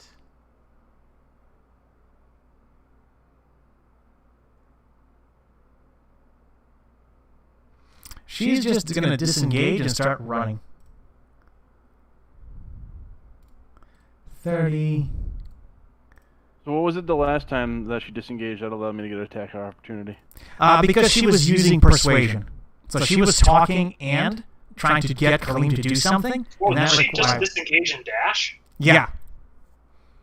I thought disengage used a... Same thing as... Yeah. Can't disengage and dash. You are right. She ain't going nowhere with our money. That's a dead woman right there. She's going to move here. And that is her turn. This bandit is going to run up to Morgan and try to grab him again. Gonna try and grab you. Hey, there you go. 16. So now you need to make an opposed acrobatics or athletics. Fuck. Ah, he's gotcha. Gotcha, bitch. So now you are grappled. Restrained. Actually, no, it's just grappled, not restrained. Alright. That's all he's going to do. This thug is going to continue running away. Bitch. Like a bitch. Yep. He's been stabbed a lot, so you know. Or at least beaten a lot. So he's leaving this combat. Tobin, you're up next. You have one thug that's asleep. He's literally just snoozing. Kaleem is acting funny. I'm dashing 50. Go, go, go, go, go. Alright. Is that all that you're going to do? That's all I can do. Alright. This thug is going to run over and try to grab you. He's going to make an athletics check. But very poorly. He actually goes to take a swipe at you and misses as you're trying to dash by him. I'm too small to grab. In this case, yeah. This bandit's going to just run away from the map. So he's effectively gone, disappeared. Morden, you are up. However, you are grappled. So you can make an opposed grapple check to try to get away. Hold on.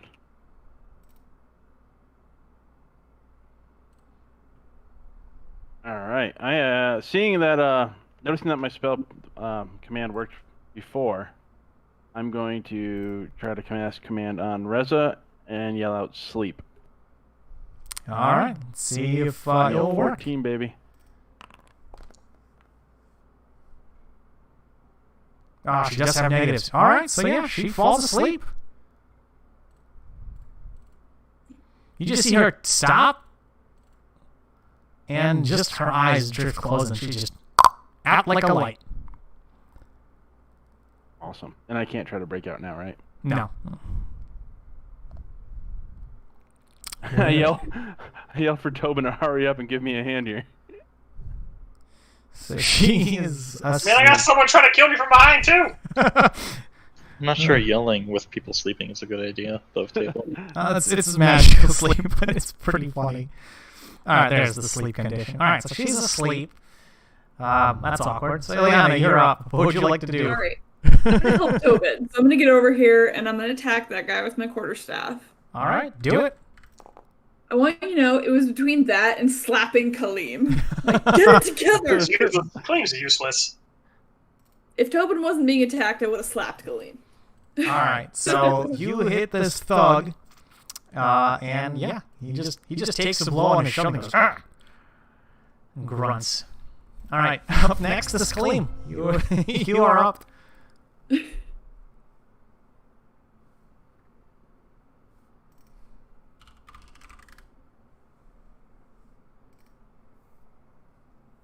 So, Rez is asleep. Do I notice that? No, because she's higher in elevation than you are. Actually, hang on a second. The sleep spell works a little... Oh, no, was it sleep or command? It's technically a command. It asks her to go to sleep. It basically gives her a command, which is sleep, and then you can either save against it or whatnot. Okay, so it's the command spell. I was just checking sleep instead.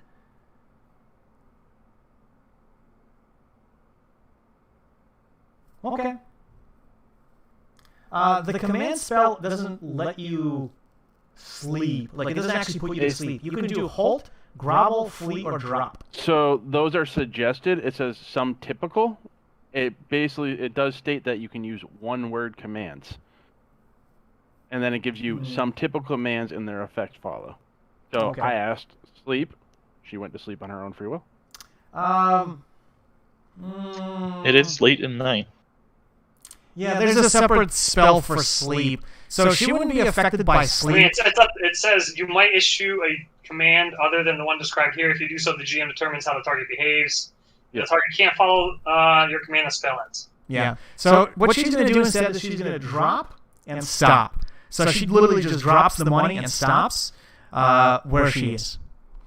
Basically, hold her for one turn if she decides if the money is worth more than getting beaten by you guys. Alright, so sorry, Kaleem, back to your turn.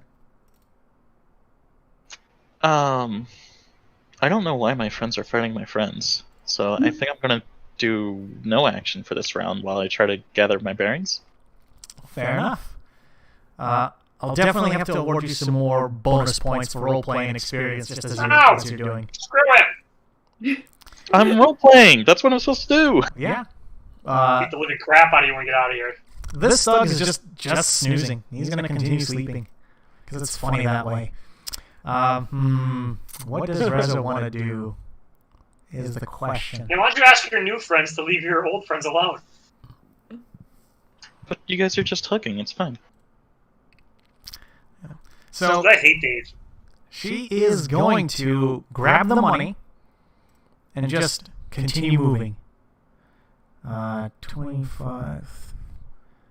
So yeah, she's going to get out of line of sight. So she's going to take the money and basically flee off screen. No! We're not letting her get away. What are you going to do? All right. I Up can't get next up to her. is this bandit. He is just going to... 20, 15 feet. So he's going to drag you down this way. Out of sight. So basically, Reza keeps dashing out of sight. He grabs you and keeps moving you down. So now you've lost track of her. That thug continues to leave, so he's gone. Up next is Tobin. You are up. There's a thug behind you. You've You guys lost want me to track. chase it after her? You can try, but you'd have to figure out where she went. And you're going to get attacked. Cause you're gonna Yeah, you'll get an attack of So opportunity. you want to just let it go? You're not, realistically, you're not going to catch up to her. Alright, this is what we're gonna do. We're gonna take one of these thugs and we're gonna make them tell us where Riz is, and then we're gonna get our shit back afterwards, okay? Good luck. You understand? You do have that one guy who's still asleep.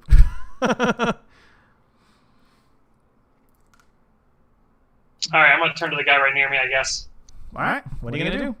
Just gonna try to whack him?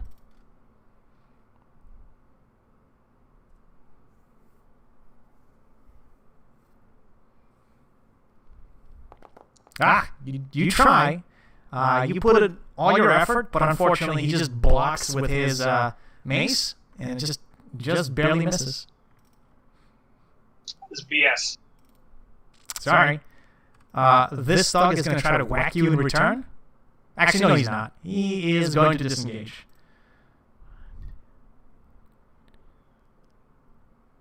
So he's going to run over here next to his buddy, and he's going to be like, "Hey, wake up, asshole! We gotta go."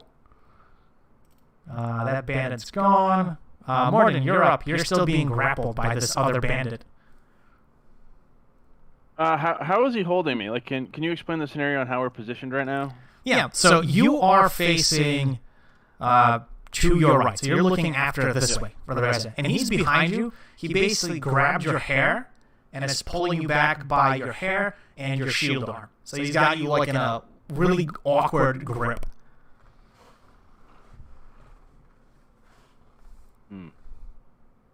So we surround this guy. We're still technically on the stairs, and I'm somewhat of a step higher than him, right? Yes, that's why it's so awkward, because you're trying to go forward, and he's just unbalancing you and pulling you backwards.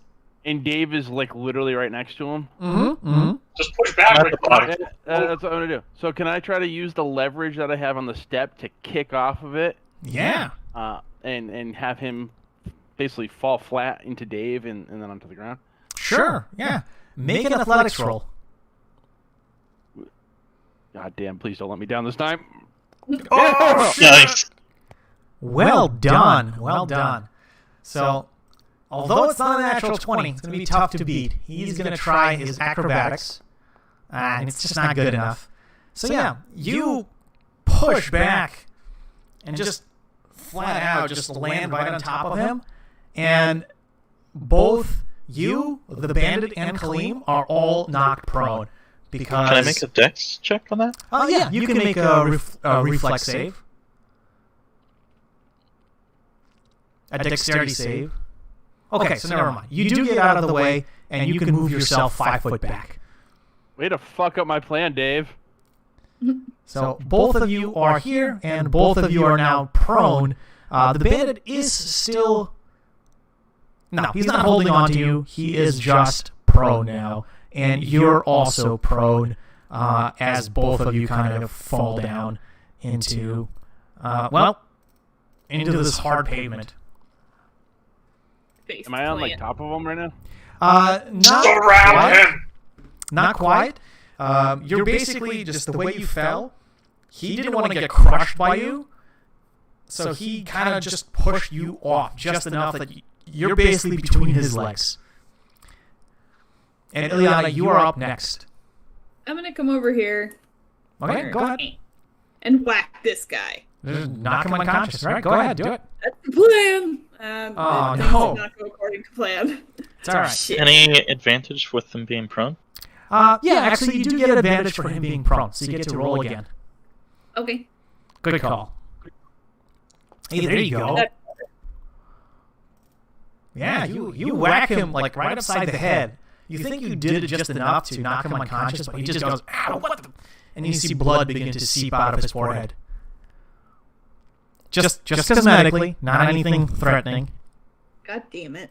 It's all right. Kaleem, you're up next.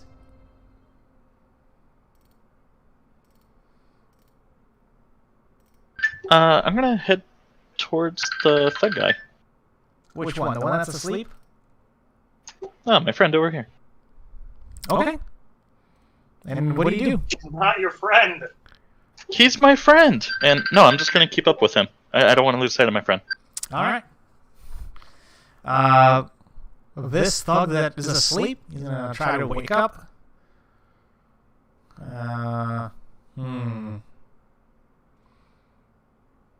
This isn't really a check for waking up from being asleep, so he'll just stay asleep, I guess. Reza is gone. Continues to run. This bandit that's prone is going to get up, and he's going to try to run away. So, Eliana, you get an attack of opportunity against him. At advantage. Okay. Ooh, nice. That will hit. Roll again to see if you can get a nat 20. Okay. Because you do get advantage, so you get 2 rolls and take the better one. Alright, so nope. Alright, you hit him, and you can hear a bone snap. Just. And you go, oh, that sounds bad. But he still struggles and tries to run away from you. How does that get hurt? 15, 20. Can I try to grab for him? No, you're prone, so it's not your turn. Although, since you are prone, I will give you an attack of opportunity as well as a reaction. Try and trip him. Well, I'm down, and he's trying to get up and like run, so I'm basically gonna like Grab his legs! try to grab his legs and you know, his ankles and. So you want to try for a grapple check against him, or just an attack? I don't feel like an attack makes sense because I'm on the ground, so I feel like it has to be the grapple. Okay. So make an athletics or acrobatics check against his. All right, athletics has let me down every time, but it's got to work. This time. I think you can beat it too, though. All right. So he tries to get up and move away, and Eliana like whacks him. You hear a rib crack, and as he grunts in pain, you reach over and you just very gently push one leg behind the other, and he just immediately trips and falls face first, just not even a foot in front of you. He literally just gets up, moves just a little bit, and just trips on his face, and that is his turn. That thug is gone. Toblin, you're up. Do I know Kaleem is charmed yet? You know there's something wrong with him. He's acting awful funny.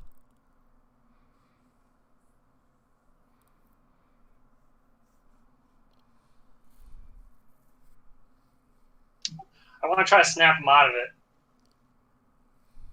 Okay, how are you going to do that? Make me a knowledge arcana.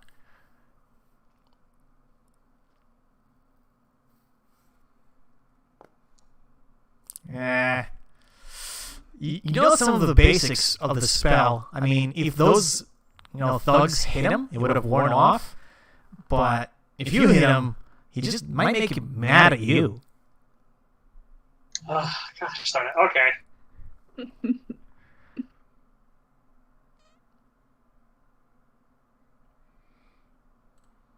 Be useful. Be useful. I've been used to this whole time, dude. I'm half dead.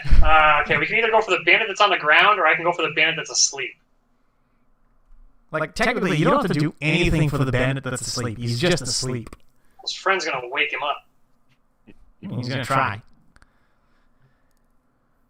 Alright, I'm gonna run over here to this bandit, and I want to try to tie him up. He's still conscious, so he's going to, try to fight you. Oh, okay, I'll bop him in the head.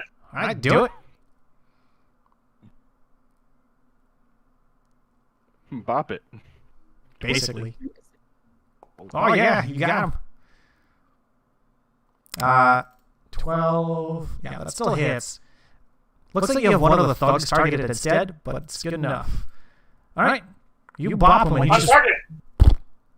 he just explodes into blood. No, I'm just kidding. He's unconscious. I have a mod that any defeated enemy shows up as blood puddles, so... Okay, can I tie him up? Yeah. You can tie him up. He is unconscious and on the ground, and now just like completely limp. All right. Up next is this bandit, and he's gonna just whack his friend for 1 point of damage to wake him up. Whoop. And then he's gonna continue running, and he's gonna say, no, he's not gonna say anything. He's just gonna run. 30.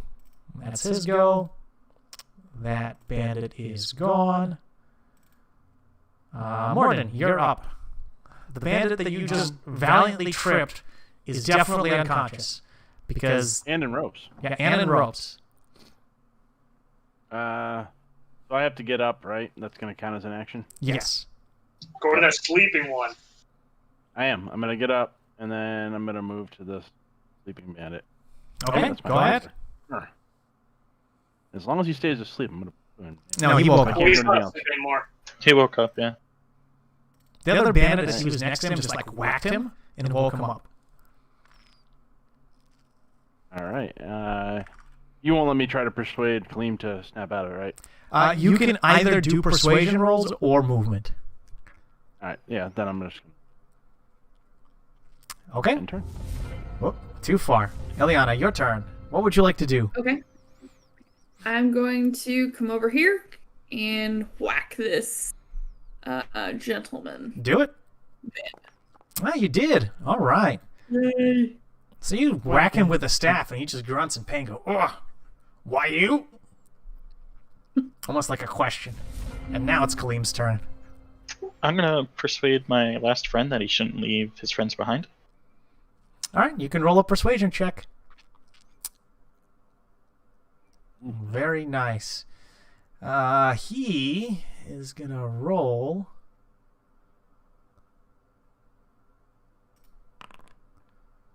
He's like, oh, maybe you're right.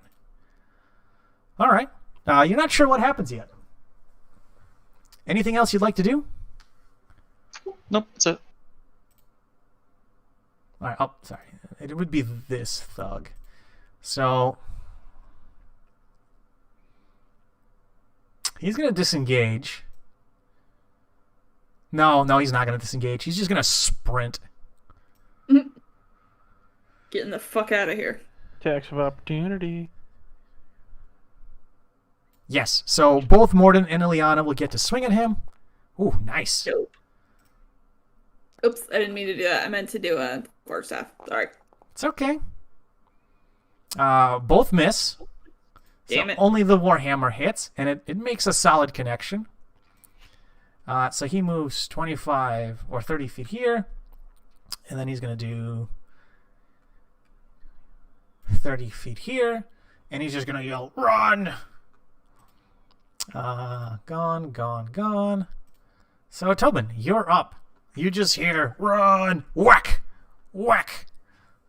We have no way to catch this guy, huh? I mean, you can still attack him until Right. he's off the map, effectively. Yeah, but then he can just sprint and he'll perpetually be ahead of me. Yes. You You do have one bandit that you have Yeah, I have captured. deadly range attacks. Would you like me to kill him? You can remember. You can use the environment. Mm-hmm. Deadly range attacks. Unfortunately, right now, they're not next to any barrels, so you can't make any of that explode. But you can try to like set these on fire if you'd like and see what they contain. That sounds risky. We've already got one. We can let the others go, I think. All right. We must bring them to justice. We can't catch them, man. Not with that line of thinking and non-creativity. So, no, I won't say anything further. Is there anything you'd like to do? I'm thinking.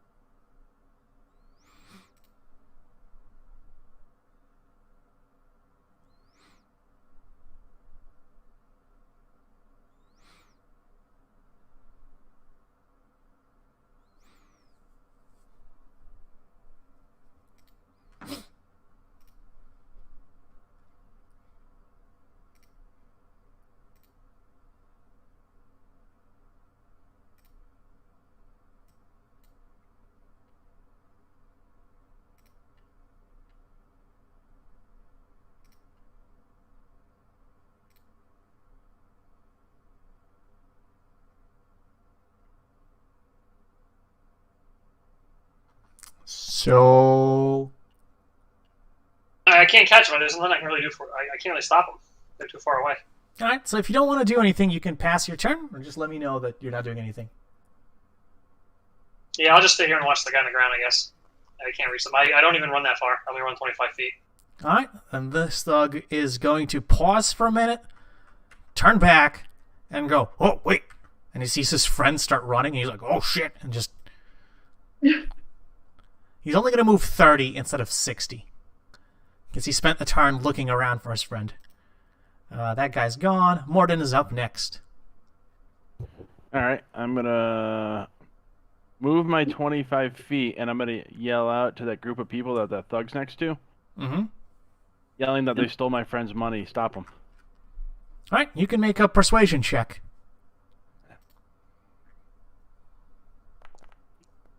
All right.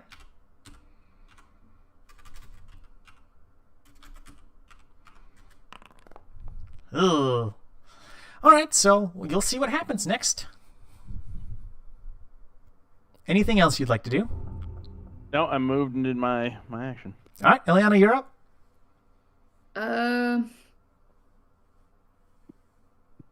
Wondering if I should also try yelling, like, stop those people. Or if it's gonna make a difference. Mm-hmm. It's worth it. Give it a try. So I'll hustle up here next to Marden. And be like, just, cut my hands to my mouth and yell, stop those people! They're thieves! All right, go ahead. What's the check? I'm sorry. So you are looking to do a persuasion check. Persuasion. Okay. I believe in myself. You got this. Hey, there you go. That's really good. Okay, so you will see what happens in just a moment. Next up is Kaleem at the top of the round, and then I should do initiative for us. Double movement. Okay. You just look sprinting after this guy. Hey, where are you going? Alright, so this thug actually manages to go 30 feet here, and he's going to try to sprint off the map, basically, through a cluster of people. But it sounds like someone's shout did something, so some of those people are going to try to tackle him as he goes by. And that's a poor roll.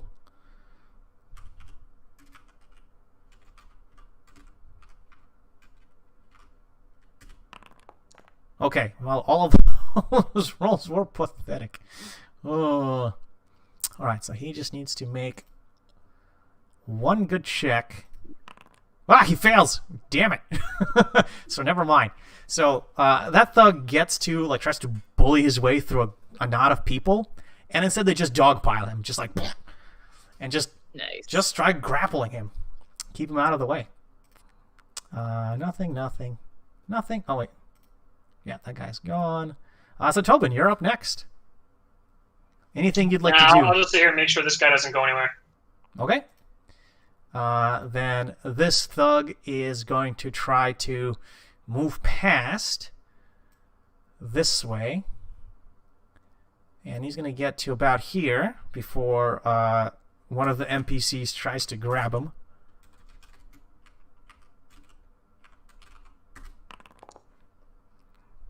Alright, well, he doesn't roll a 10, but the other guy does.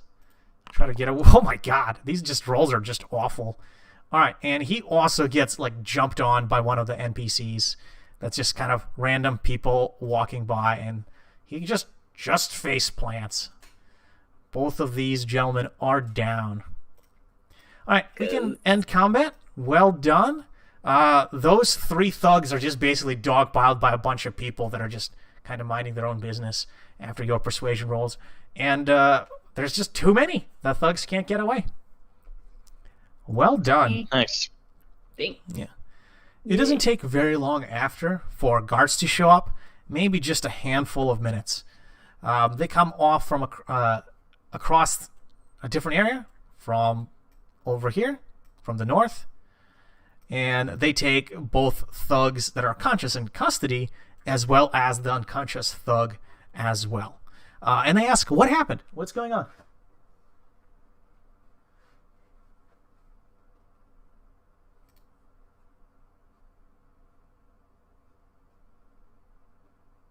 Anybody? We were walking. My group of friends and I were walking to an inn to stay the night, and were jumped by these group of bandits. I believe they stole my friend Kalim's money and ran away, although he is not acting himself.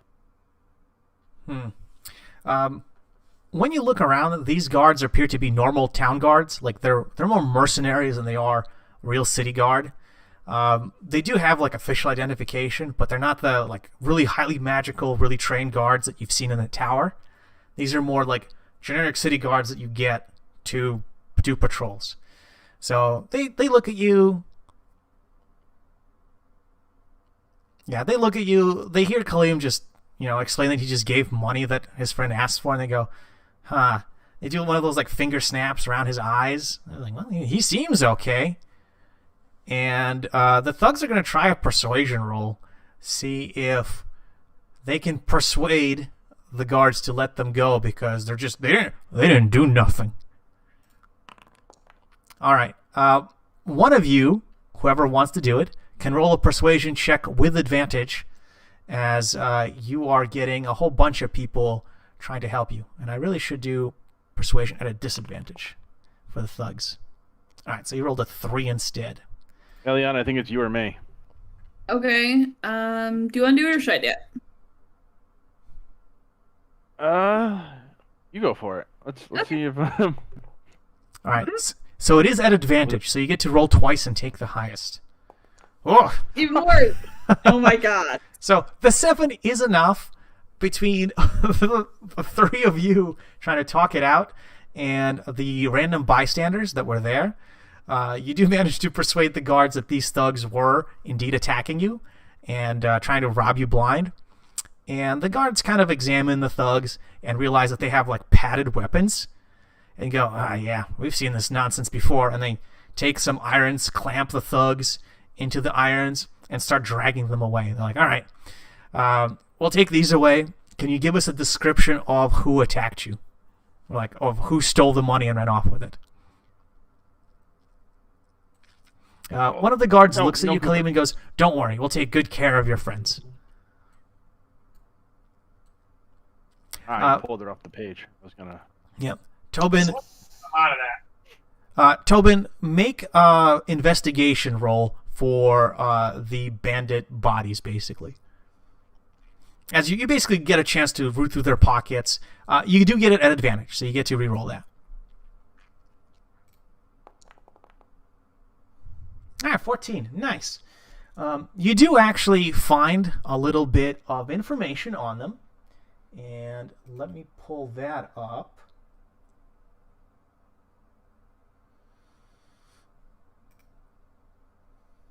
Just got to remember where I shoved this in.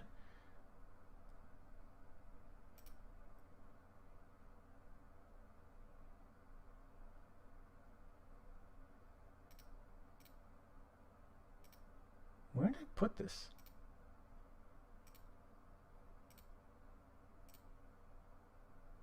Wow, there we go. Sorry, I wrote this down, so I want to read it out.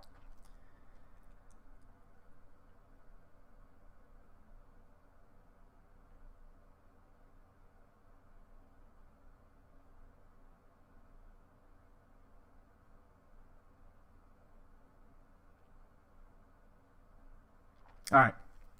So, as the thugs get walked off, and as you root through their pockets to check things out, to see what they have, you hear one of them muttered, "She told us it was going to be easy." Yeah, the ugly one with... No, not that one, the other one. Basically muttering that someone told them who to look for and who would carry a whole bunch of money. You also find 2 pieces of paper. One is basically directions and descriptions. The descriptions are very crude descriptions of your group and how each of you look like. And directions are basically that there's an inn outside of town, and the directions are to go there. So one is for a location, and one is a description of you guys. Who would have known who we are? Is the inn we were going to go to just now? No. It's a different inn. So if we go back to the Father Flame City map, and I will load that in now. All right, our next stop is to go get Riza in that inn. Yeah. Riza. So on the left-hand side of the map, there's a little note that says "Large Inn outside the city." You might need to enable it. And it's literally just a very large, well-known inn outside of the city, and is frequently visited for wealthy merchants, travelers, and it's just a really nice spot to stop before entering the main city. It's still several hours out of the city limits, but it's just a well-known location for people relaxing. The location that you find on like the body of this guy indicates that's it. Like that's the location. Well, at least that's what you will find out once you actually check it. And the other thing that you find on the bodies of these gentlemen is just literally a description of what you guys look for, or what you guys look like. And that's it. That's all there is. They ironically don't have any money. They have just a few like wrapped weapons, basically slings. There's one guy has a crossbow that has bolts that are just basically wooden stubs. You're not sure how it shoots with any accuracy. And all their weapons are basically just sticks. Just like sticks to literally beat people with. Yeah. And that's it. So the guards give you like contact information for where to go. They're like, all right, we'll take these into our guard post and I will transfer them to the city, the Father Flame Tower. They'll figure out what to deal with them. Just check in there like in the next night or two, and they'll, when they get picked up, and you'll figure this out. We'll keep an eye out on any more of these bandits in the area, and like they took down like a messy description of like a cloaked figure called Reza, and that's basically it. And they'll look around. They'll see if they can find anything else. All right, so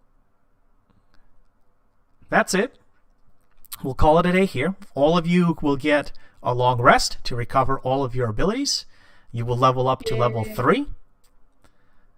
And that'll be it for the session. Woo. Whew. Good work, guys. Freaking Dave. What? You all of you role played well. Dave did a great job. Yeah, he's weak-willed. You know what? Oh. Sometimes you make that check, and sometimes you fail that check. And next time it will be your turn. And I got it twice. Yeah. Well, good job, everyone. You found some clues about some interesting stuff. Everyone wants a piece of the info. I will do a quick summary of the session, and as always, the recording will be up on the channel for review.